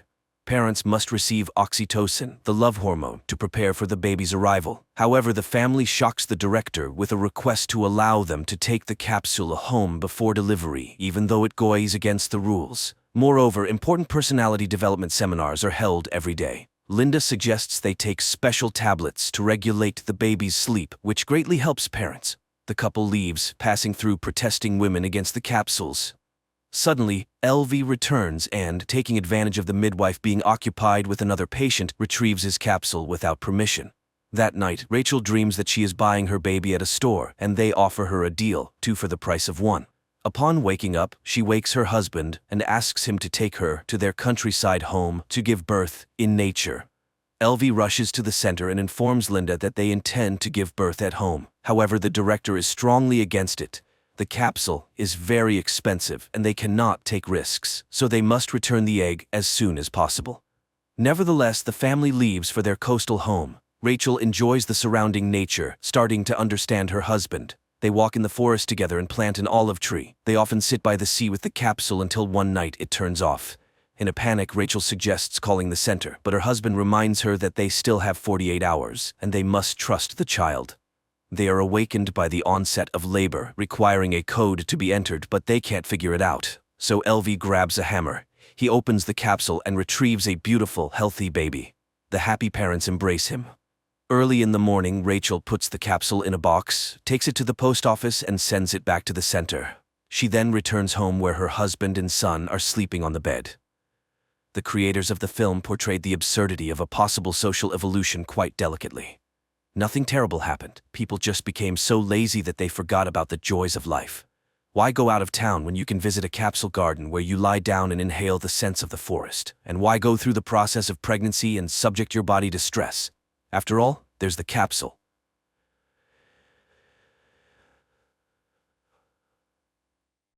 In 2025, aliens occupy Earth and first enclose cities with 300-meter walls to limit human movement. Welcome to day 348 of our occupation. If there is no struggle, there is no progress. One day, truck driver Will bids farewell to his wife Katie and their children, Grace and Bram, and drives to work through the streets of Los Angeles, patrolled by soldiers in red helmets. Later, from his conversation with a colleague, it becomes clear that Will is planning an illegal trip beyond the wall. He reaches a smuggler who places him in a metal box and covers it with ice. That's when Will discovers he has a fellow passenger, to whom he reveals he's looking for his 12-year-old son left behind the wall. Soon the vehicle enters through the gates. Then an explosion occurs, flipping the truck over. Dazed, Will crawls out only to be captured by the red helmets. That same morning, Katie goes to an underground dealer for forbidden insulin. By restricting medicine, the invaders weed out the weak, making it very hard to obtain. She presents a bottle of alcohol for trade, but finds the insulin spoiled. She has to fight her way out with a pistol, risking drone detection and death for all. But Katie can't afford to be robbed. Meanwhile, Will is imprisoned, unable to call his wife. Katie is indeed worried, as walking the streets at night is prohibited. Then her sister Maddie arrives with her son, who needs the insulin. Katie assures she will find the medication and asks to stay with the children. She goes to her husband's colleague, who lies about not knowing Will's whereabouts. Katie has to return home empty-handed. Suddenly, an alarm blares over the city. Katie hides under a military truck parked at the curb. A drone hovers above just as a prisoner is shoved into the vehicle. Just when Katie seems doomed, the truck starts moving and the drone flies away. The woman makes it home. In the morning, she visits her friend Bruce Sard and reports Will's disappearance. It turns out he, like her husband, was with the FBI before the aliens arrived. He asked her to return home while he checks his remaining contacts, but Katie goes to the hospital, where she learns of the explosion at the city's entrance. Amidst the chaos, she sneaks into a storeroom and steals several vials of insulin. In prison, Will hears his cellmate's confessions, soon to be sent to work at a factory for the aliens. Then soldiers arrive, one shouting Will's real surname. He's recognized and taken to the Green Zone, where the world's leaders now reside. There, he's met by Snyder, a representative of the Los Angeles governor. Snyder knows Will's military and FBI background and his knack for catching dangerous criminals. Since the military and police vanished after the aliens' arrival, Will had to hide, but now Snyder needs his help, offering his family full protection in return. The Masters demand security, so Will lead a special unit, infiltrate the rebels, and capture their leader Geronimo. As the alien spacecraft is about to launch, Snyder takes Will to the balcony, hoping to persuade him to switch sides. If he refuses, his family will be sent to the factory. At night, the Red Helmets bring Will home, frightening his family, but he reassures them, explaining he was just in an accident. However, Katie realizes her husband is lying. Hearing he went to look for Charlie, she cries, but the news of Snyder's proposal enrages her. She would never become the wife of a traitor. In the morning, the family is woken up by the smell of bacon, and upon entering the kitchen, they find Snyder there. He has prepared breakfast and even brewed coffee, which is now impossible to find. As he eats, he lists all the benefits of their new status: security, a personal tutor for the children, good food and work. Moreover, the aliens allow the couple to reopen their old bar. However, Will is only willing to agree in exchange for the return of his son, who is in another block. Snyder promises to consider this option. The next morning, Katie arrives at an unassuming house where members of the resistance, whom she informs that the occupiers have hired her husband to find them, await her. The following morning, Will goes to work, quickly realizing that Snyder deceived him. Instead of becoming the commander of a special unit, he is subordinated to Phyllis, who assigns him to find the guy who planted an explosive device at the city entrance. He is partnered with Bo, an old policeman. Meanwhile, Katie arrives at her bar and finds her lost son's belongings. Broussard interrupts her cleaning, wanting to know what the police have found out about the explosion at the customs, but Will has just started his job and has no information yet. Meanwhile, Will and Bo approach the house where the girlfriend of the wanted criminal lives, and by deception, they force him to run out the back door. The agent catches up with him when suddenly a drone appears. Will fearlessly looks directly into the lens, and it instantly disappears. The police bring the detainee to the station, where Will's arrested colleague is found. The man begs Phyllis to release him as his informant, but she refuses. Then Will goes to his trailer, but his family is no longer there because the woman and child are entering his house at that moment. After hiding the mother and son upstairs, Katie drives to Broussard as the couple needs new documents, but he refuses to help, as the resistance cannot take risks. Katie leaves. At home, she confronts Will, who, learning that his friend's family is with him, takes them to a man who makes fake documents. On their way, they are stopped by the Red Helmets. However, after checking the pass, they let him go with apologies, leaving Katie in a state of shock. They safely arrive at the Masters, and while he makes the documents, Will tells Katie that he caught the guy who planted the bomb. And once he finds Geronimo, they will be able to bring Charlie back. Later, Will takes the woman and child to a camp where displaced people live. Katie meets with the resistance leader. Alexander calms her down, as the caught boy belongs to another group, but he promises to warn them. At the station, Will discovers that a group of prisoners is being prepared for shipment to the factory. Phyllis asks him to resign himself. During the arrival, the city's entire defense was destroyed in 8 hours. What can a bunch of rebels do? At night, Katie comforts her distraught husband when he is informed that the suspect has divulged the location of his accomplice's hideout. He leaves, and Katie rushes to the phone to warn Broussard. Meanwhile, the prisoners are brought to the location, forced to strip, disinfected, and then redressed. At the same time, the Red Helmets arrive at the location named by the detainee and find only the bodies of rebels. Will realizes that there is a spy among the police. The next morning, a man with a card enters an inconspicuous house on the outskirts of Los Angeles. Immediately, a radio broadcast begins with calls to overthrow the occupation, voiced by Geronimo. The Red Helmets detect the transmission and head to the location. At the same time, Bram duplicates the broadcast recording and hides the cassettes under the bed, but the military, storming into the house, find no one there. That same day, Katie participates in a resistance armed attack on a food truck for the first time. During the operation, one of their comrades, Kim, is fatally wounded. Katie tries to help him, but Broussard finishes the boy off, shocking Katie. Then, drones arrive and start shooting random passers-by. However, Broussard calculates the authorities' response time to the incident.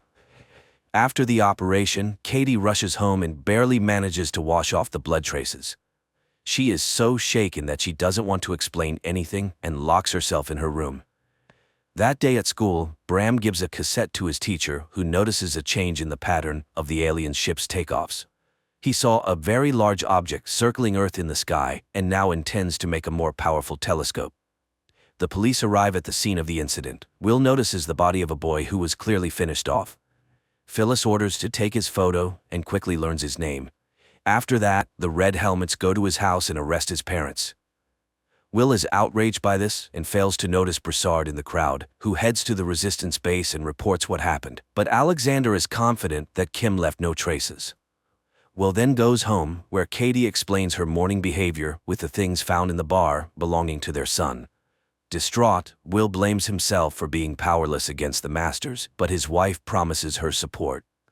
Later, Katie goes to meet Broussard. He justifies his actions as saving Kim from torture, but now she needs to extract everything her husband learned during the investigation from him. At the same time, Bram's friend asks for his help and leads the boy to an underground tunnel beneath the wall, where her brother slipped and injured his leg. It turns out their father worked there before the arrival, and now they use the tunnel to get beyond the wall. Will and Bo go to a cultural center, listed among the places visited by the deceased Kim, and find a rebel weapons cache. At the same time, Bram's friends tell him they've been going to the other side for 6 months to get food, as there's no one beyond the wall. Alexander learns about the lost weapons and asks Broussard to warn Katie about the inadmissibility of her husband's actions. He fulfills this request, but Katie is more concerned about her family's safety. Nevertheless, in the evening, she opens the bar to visitors. Suddenly, in the midst of the festivities, Snyder walks in. The man congratulates everyone on the opening of the establishment and then explains to Will that by revitalizing such places, the Masters allow people to safely release tension. Hearing this, Katie becomes furious, thinking they've sold out to the aliens for the sake of getting their son back. But Will is convinced that by continuing to work for Snyder, he will be able to find Charlie. Later, he speaks with Bo again about the spy. However, the former policeman, who has faced betrayal, doesn't believe in such a possibility. Meanwhile, Katie tells Broussard that the quick finding of the Resistance's premises is explained by a huge database in a woman who knows how to use it. She's ready to reveal her name if Will remains unharmed. Broussard swears to this. The next day, a squad of Red Helmets bursts into the school. The military brutally arrest a teacher and beat a student. Returning to the base, one of them removes his helmet, revealing himself to be Broussard. Later, he explains to Alexander that he learned the duty schedule of the Red Helmets. Now they have a chance to be in the right place at the right time. That same day, Phyllis shows Will information about the Los Angeles rebels. If they unite and go on the offensive, the entire block will be cleaned out. She hopes Will understands what this means for him and his family and counts on his loyalty. Meanwhile, Katie takes the children for a walk with Lindsay, the governess appointed by the authorities, and turns on the streetlight, sending a prearranged signal. The sound of breaking glass is heard. The woman counts to 10, then pulls out a fire extinguisher. Only after extinguishing the fire does she call emergency services. The Red Helmets and Will arrive. He is outraged to find that his house is being searched, but such is the protocol. Katie is asked to go to Phyllis for interrogation. She promises the family enhanced security. Moreover, the neighbors are warned that if something happens to them, they will be held responsible. Katie is shocked, as now they will be feared. Phyllis interrogates her about everything, even the personal relationship between husband and wife. Meanwhile, Maddie goes to the Commission for the Preservation of Cultural and Artistic Items in search of work and introduces herself to Charlotte, the director, hoping to become her assistant. After his wife's interrogation, Will confronts Phyllis, but she shows him tapes found under Bram's bed and advises him to keep a closer eye on his son. For now, she'll hold on to these pieces of evidence. Furious, Will drives home, and after a tough conversation, Bram shows his father posters. Their appearance in the city signals the release of a new broadcast by Geronimo. Katie manages to extract a promise from Alexander not to touch her husband, and in return identifies her husband's boss, Phyllis, in a photo. Later, another broadcast by Geronimo begins in the city. This time, the police immediately detect the signal coming from the library and rush there. The man hears their approach but utters his final words, calling for resistance. He is arrested, although Will is sure it's not Geronimo, greatly disappointing Snyder, who had already informed the masters of their victory. That same day, Maddie witnesses Charlotte's anger, who needs a painting by a specific artist. Maddie reports she knows who had collections in the city, as she worked as an art historian. Meanwhile, the arrested man confesses during interrogation that he found the text for the broadcast in a pipe. The police go to the site and verify that the indicated pipe leads to the green zone. Charlotte's workers find art items in the house Maddie mentioned. In gratitude, the owner takes her on board and promises to help with insulin. That same day, Phyllis informs Will that as a sign of trust, she destroyed the tapes. The man goes home where Bram admits he listened to Geronimo because he was the only one who instilled hope in people.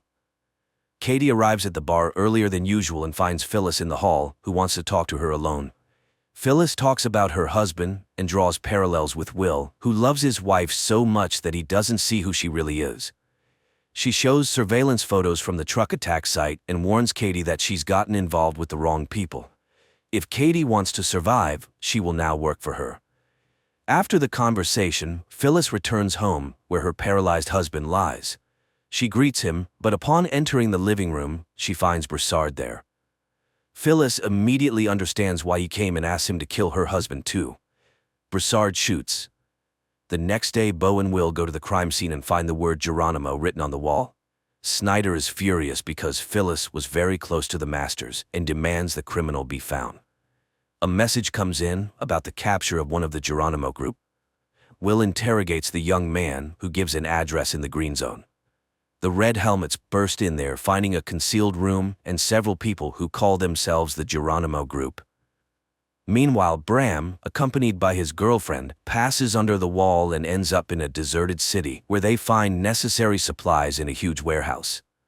Back in Los Angeles, news is broadcast that the underground has been eliminated, although Will doesn't believe it.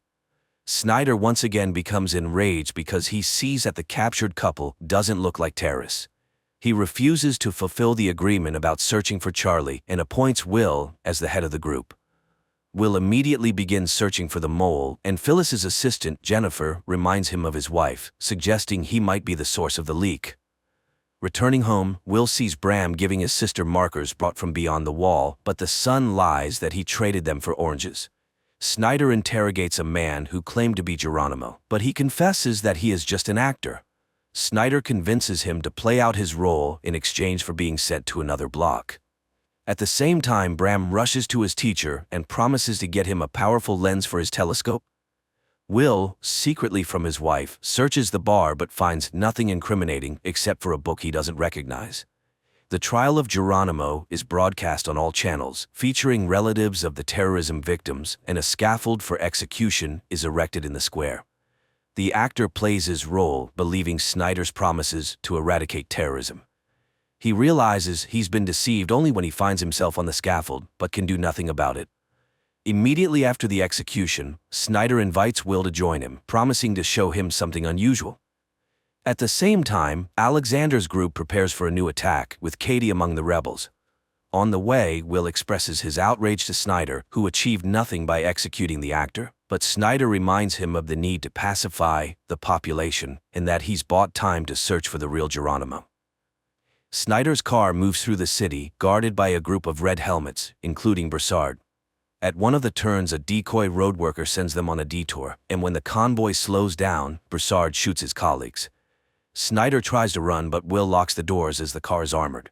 Rebels, disguised in Red Helmets uniforms, shoot at the car and manage to pull the door off, but Will shoots from inside and still gets Snyder out of the fire. Drones appear, but the rebels manage to escape. Will leads Snyder into the bar, where Katie arrives at the same time. Snyder is hysterical, but Will cannot guarantee protection by his own means. Katie asks Will in private not to risk himself for such a worthless person, but Will cannot leave a person without help. Realizing that the phone doesn't work, he goes outside to a payphone to call for backup. Meanwhile, Alexander, learning about Will's role in saving Snyder, is furious, but then Katie communicates via radio that the traitor is in the bar. She returns to Snyder and keeps the conversation going to lower his guard. He boasts about being a professor of economics, which earned him a high position. He mentions there are 7 more colonies, but he doesn't know what happens beyond them. Will returns, announcing that he has managed to call for reinforcement and it's on its way. Katie bandages Will's wound, and he confesses that Geronimo is a collective image, not one person. Katie asks not to interfere with Snyder's killing, but Will reminds her that another will take his place. Then, Snyder reveals that his people have found their son, and he is currently negotiating Charlie's return. Suddenly, there's a knock on the door. They hide Snyder in the bathroom. Broussard enters in a red helmet's uniform and searches the place. Katie leads him to the basement, asking to ensure Will's safety, but he can't guarantee anything as her husband is always diving into the fray. Broussard eventually leaves, but Will is sure he is a member of the resistance and will return with backup. They barricade the doors with Snyder, who again mentions Charlie, infuriating Katie as she's tired of his blackmail. Meanwhile, the rebels try to break into the bar, but fail. A frightened Snyder tells Will that the Masters have tested virtually every person, thus filtering out those they don't need, but he has never seen the aliens himself. As the rebels continue to press, Will orders Katie to hide, readying himself to defend Snyder. Then a smoke grenade is thrown in, the militants storm in. Will opens fire. When one of the rebels finds Will, Katie shoots him, but Broussard aims at her and her husband forces her to drop the weapon. The rebel herds them into the basement and leaves. However, Will finds a machine gun and chases after him, but by the time he gets upstairs, everyone is gone. Then, the real red helmets arrive and pull Snyder from the closet where Will had hidden him. In the evening, Will tries to reassure Katie, explaining that Snyder's tribunal was just a farce. There is no people's hero, and those who attacked them have no relation to Geronimo. Meanwhile, Alexander concludes that Katie is a double agent, simply leading them on. Meanwhile, Maddie starts a relationship with Charlotte's husband, Nolan, who is the leader of the New Age Preacher Church. At the same time, Will identifies Broussard by photo, having seen him among the attackers, and receives an order to find and arrest him. The Red Helmets head to his address, but when they begin to storm the house, it explodes. Will questions Broussard's squadmates, and one mentions a distinctive feature, a tattoo on the chest, which Will recognizes as a Special Forces sign. Broussard infiltrates a restricted area, where he steals the corpse of a dark-skinned man of similar age and build. Along with Alexander, they place it in a car and burn it. Throughout, the leader convinces Broussard of Katie's betrayal. Later, the police find a burnt car with a charred body inside, matching the description of the bar attacker, but Will once again doubts everything. Katie tries to contact the underground, but can't manage to do so. Finally, she finds an encrypted message with the name of a meeting place, where a car with Broussard at the wheel awaits her. Meanwhile, Will's assistant Jennifer finds in the database 14 people with Broussard's face, and he realizes that Broussard is not just a military man, but a former FBI agent. Broussard takes Kate out of the city and asks her difficult questions, as she shot one of her own, but Katie reminds him that she laid out one main condition from the start: her family must be untouchable. She joined the fight and served the cause faithfully. He doubts her loyalty. She leaves, unwilling to continue the conversation. Broussard goes to one of the resistance members, Rachel, and tells her about Alexander's order to eliminate Katie and how he couldn't go through with it. Will arrives at Snyder's in the Green Zone and reports that Broussard is called something entirely different, and he's very skilled in his field, but he'll definitely find him. In response, Snyder gives him an envelope containing a recent photo of Charlie. Will brings it to Katie, and through tears she asks her husband to rid themselves of Snyder's control. He promises to do so when he is ready. Meanwhile, Charlotte learns about Maddie and Nolan's relationship and threatens to fire her. Nolan decides to remind his wife of her place and offers Maddie to become his assistant. The police receive new information, with which Will goes home. He shows his wife a photo of Broussard and tells her that his fingerprints were found in their bar. This means he was there before. Katie says she doesn't know him, but Will shows her photos of his victims, and she recalls that he indeed visited them and said he lived in his mother's house and was fixing it. Jennifer immediately finds Broussard's mother's house through receipts from construction stores. Rachel comes to Katie, confessing that Broussard indeed killed many, but it's part of the resistance. Katie reminds her that she almost became one of his victims, but Rachel reminds her that Broussard didn't carry out that order. Then Katie calls Broussard and warns him that Will has figured him out. The Red Helmets go to Broussard's mother's house, but it's empty. The abandoned tools make it clear he received a warning. Will calls out to a neighbor who turns out to be Alexander, and he says he hasn't seen his neighbor. Will leaves but then stops. On Broussard's table lies the same book as in his wife's bar. Will's partner ends up at a factory where people often get sick and die. It turns out the factories are built on the moon. Will shows his children a photo of Charlie and admits he only started working for the government to get him back. That morning, the governor of the Los Angeles block arrives at Snyder's to inform him that the chief minister of the Pacific region is coming for an inspection. He assures everything is going well, but the woman is very doubtful. Katie goes to Rachel and learns that her underage sons are also in the resistance. She is stunned by the woman's courage, but still announces her departure from the group, fearing for her family. Rachel promises her support. Alexander calls Will and declares that his wife is the mole leaking information to the rebels. He sets up a meeting place. Will goes there. He immediately recognizes Broussard's neighbor, who confesses that he is the head of the cell and is willing to betray everyone for the right to leave the block. Meanwhile, Broussard meets with the leader of the youth cell of the rebels, from whom he receives information about the arrival of an important person. Will returns to Beau and tells him everything. Later he goes to Snyder and conveys Alexander's conditions. Snyder demands a personal meeting. In the evening, Katie returns to the topic of Charlie. If Snyder knows where he is, why can't he bring him back? But the conversation shifts to the meeting with Alexander. He reveals he is ready to betray the entire cell, and Katie immediately leaves for the bar, signaling Broussard along the way. Bram and his teacher observe the moon and notice changes in its surface. It seems that's where the alien mines and warehouses are located. That evening, Broussard comes to the bar, where Katie tells him about the leader's betrayal. He immediately goes to Alexander and starts asking questions, but Alexander demands he stop all communication with Katie and prepares for a new operation. The next day, Will takes Snyder to the meeting place with Alexander, who confesses he just wants to survive. He needs a universal pass to travel between blocks. In exchange, he gives a list of the group led by Broussard and admits they are planning an operation to eliminate the minister. He will set up a meeting for Broussard where the police will arrest him. Afterward, Will take him beyond the wall and give him the pass. Later, Broussard arrives at the designated place in the market. Rachel and Katie are also there, and upon spotting the red helmets, Katie immediately warns Broussard. A rebel throws firecrackers, causing panic, and people scatter as the military opens fire. Rachel dies, and Broussard escapes. Will goes to Alexander's house, which is under police guard, and announces the cancellation of the deal with Snyder. He is ready to let him run, but Snyder starts talking about Katie signing his death warrant. Will shoots the traitor and blames it all on Broussard. At night, people see Rachel's hanged family, and Katie promises Broussard her support. Will lets his wife know he's aware of her participation in the resistance. The following night, a spontaneous uprising occurs during which several red helmets die. Beau asserts that people's patience has run out. Will informs Snyder that he has information about a new rebel cell located beyond the wall.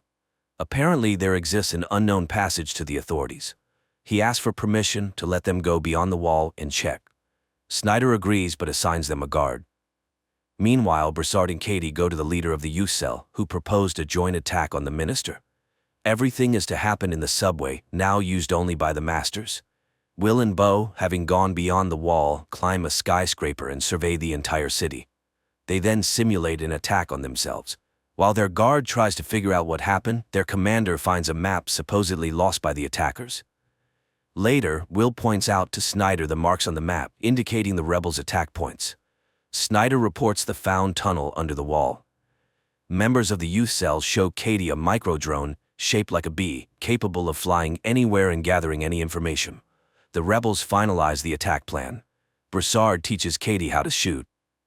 At that time, red helmets led by Snyder come to Nolan's house, accusing Charlotte of hiding valuable paintings from the masters and arresting her. That evening, Katie finds a book about the benefit of the arrival, given to her daughter by Lindsay. She immediately calls Will and tells him about how the new church is indoctrinating children. Will then informs her that they will move to Beau's house, located beyond the wall, accusing her of spying on him. But Katie can no longer bear it. They constantly lie to each other, and it's killing their family, and hiding, even beyond the wall, is impossible. Will asks Beau to run alone. Katie and Broussard, killing guards, descend into the subway, open a backup entrance, and the group infiltrates inside. The rebels cause an explosion, derailing the train. Searching the wrecked wagons, people find an alien's body. Will learns about this and heads to the station, where the governor soon arrives, announcing the kidnapping of a master. There was already an incident when 2 aliens died, leading to Dallas's destruction, so people must understand what awaits Los Angeles if they don't find the missing master. At the same time, a group of rebels transports the alien to a secret location, blocking signals with metallic foil. Will rushes home and asks Maddie to hide the children. She suggests taking them to the green zone. He tries to find Katie, and Bram gives him a secret number his mother received the day before. While the rebels try to move the alien to another location, a curfew is declared in the middle of the day. Maddie and the children end up in a huge queue, and as they try to break through, Bram runs away. Meanwhile, the rebels hijack a Red Helmet's car and load the alien into it. At the same time, the police receive subway camera footage. Will recognizes Katie but doesn't show it. Bram runs to his teacher and leads him to the tunnel. Meanwhile, the group that kidnapped the alien moves through the city in a police car and witnesses a house being shot to intimidate residents. Snyder is removed from his position, but the governor can do nothing. Meanwhile, the alien is brought to a laboratory, shielded from any observation methods, and they attempt to open his suit. Will gives the rebel codebook to Jennifer. Together, they review the operation footage from Broussard's arrest attempt and identify the U-Cell leader, who is also in the database. The rebels figure out how to activate the communicator on the alien's wrist when Will knocks on the door. He asks to hand over the kidnapped and run, or he won't be able to save them, but Katie refuses to open the door, instead breaking the isolation, forcing the rebels to flee through a secret passage. At that moment, drones converge on the house. Katie opens the door, and Will calls the police. The alien is taken away. Snyder thanks him and gives him a universal pass beyond the wall. Simultaneously, Bram and the teacher descend into the tunnel and are caught by the police. Snyder is taken away by the patrol. Will goes beyond the wall to find his son, and Katie returns to an empty house. This concludes the first season.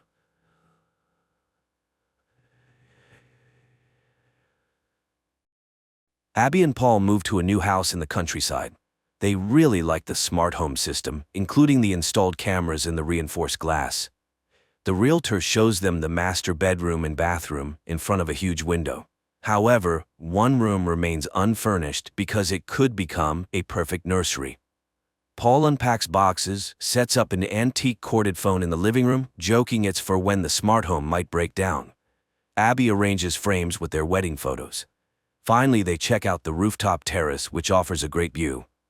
Late in the evening, the couple settles on the terrace, stargazing. Abby points out constellations to her husband, who makes jokes about their names. They feel they can be happy here.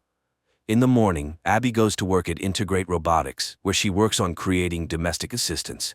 Upon entering, she notices footage of her boss's face, who immediately comes down to her and explains it's a new development, real-time imaging or deepfake.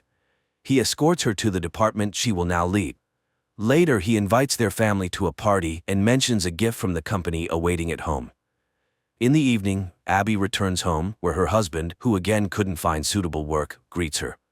They go to the garage, where a package for her contains a robot servant her department is working on. Paul dislikes the idea, but Abby convinces him to try living with the service for at least a week. The robot opens its eyes and introduces itself. It's Tim, standing for Technologically Integrated Major Domo. It offers to take over the passwords of home devices and personal mailboxes to save the humans time. But Abby asks to postpone this matter until tomorrow. The robot immediately demonstrates its thoughtfulness by turning on the water in the bathroom remotely. Later, it announces the arrival of a car when Abby goes downstairs, astonishing her husband with her splendid appearance. The couple gets into an autonomous car, although manual control is always an option, and heads to the party.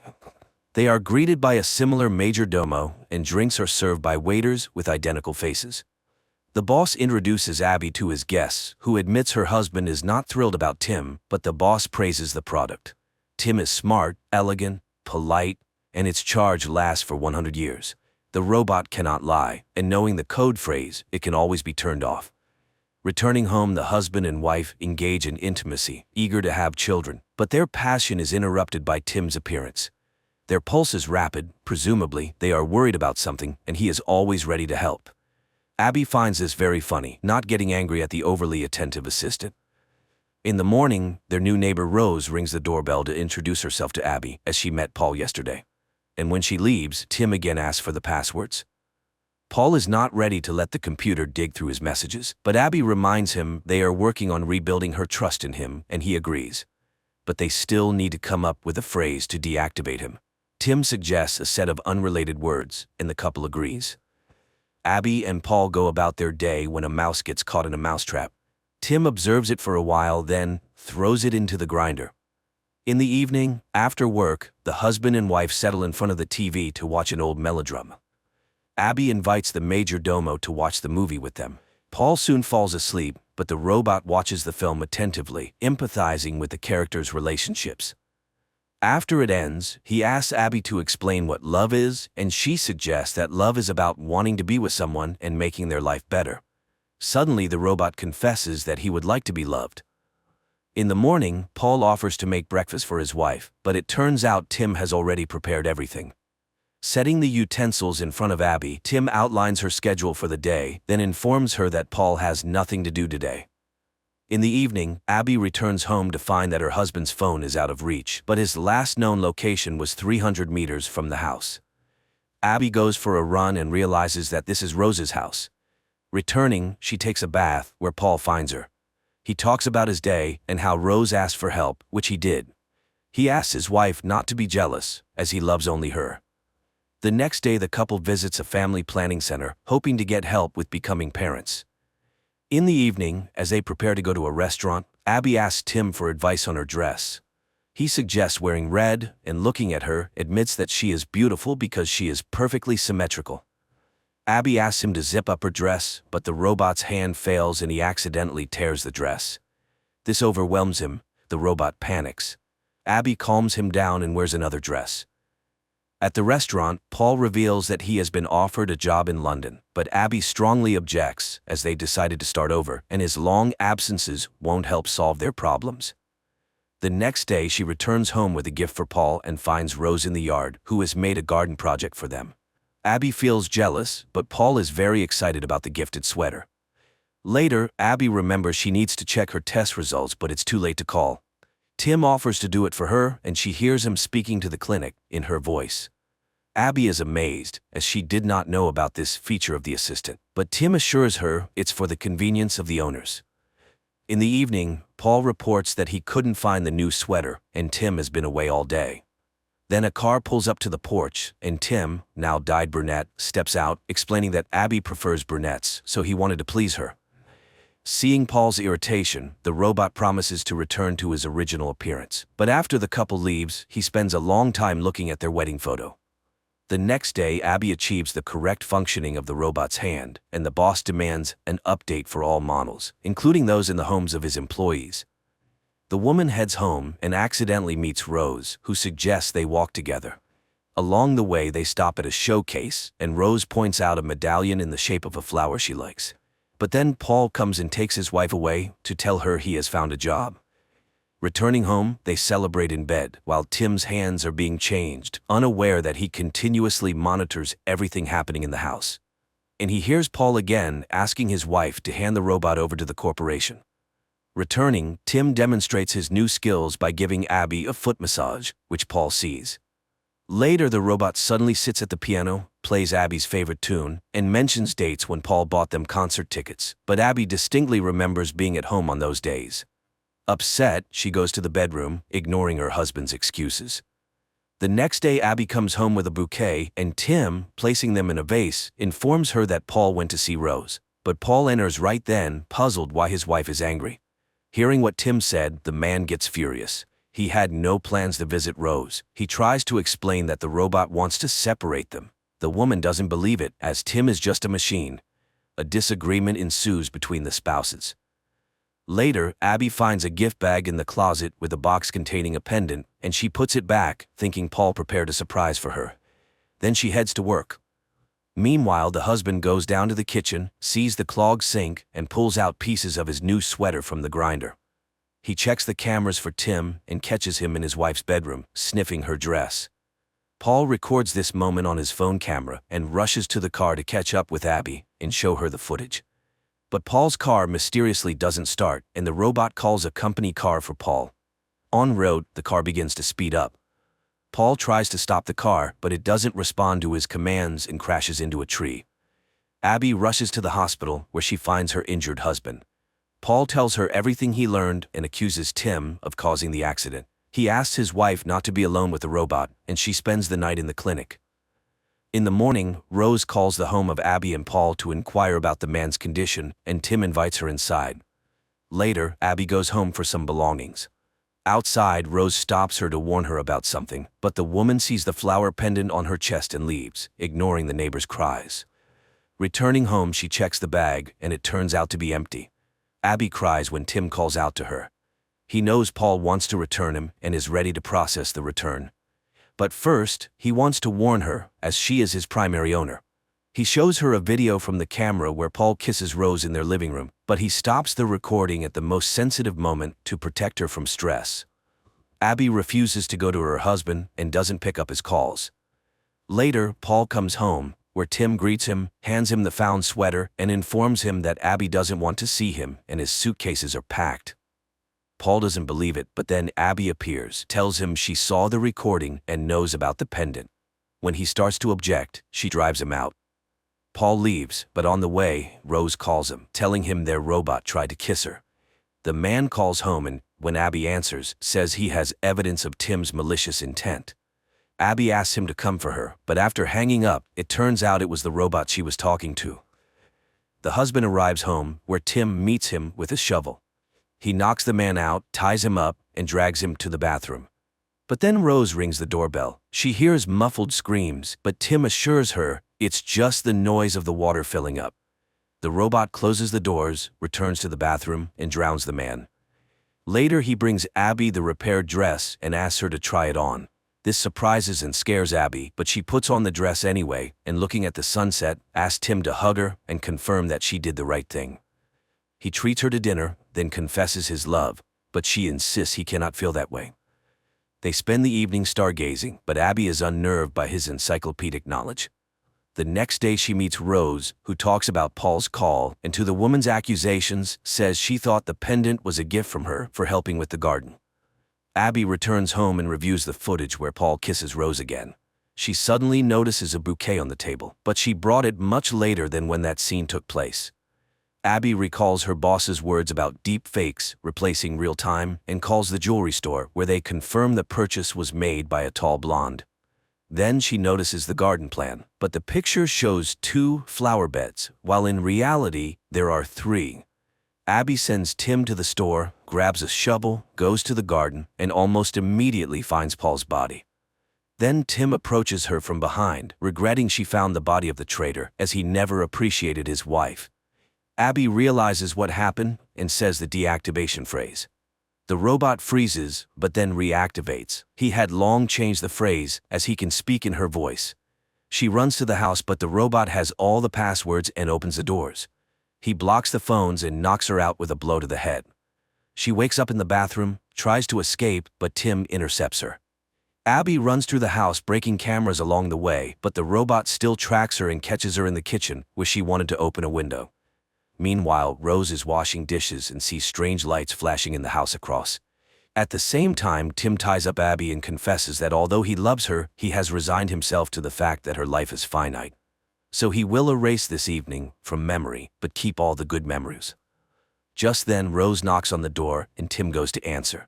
The neighbor insists something is happening and demands to see Abby, but Tim turns her away. Meanwhile, Abby frees herself from the ropes and arms herself with a knife, but the robot grabs her by the throat when Rose drives her car into the glass window.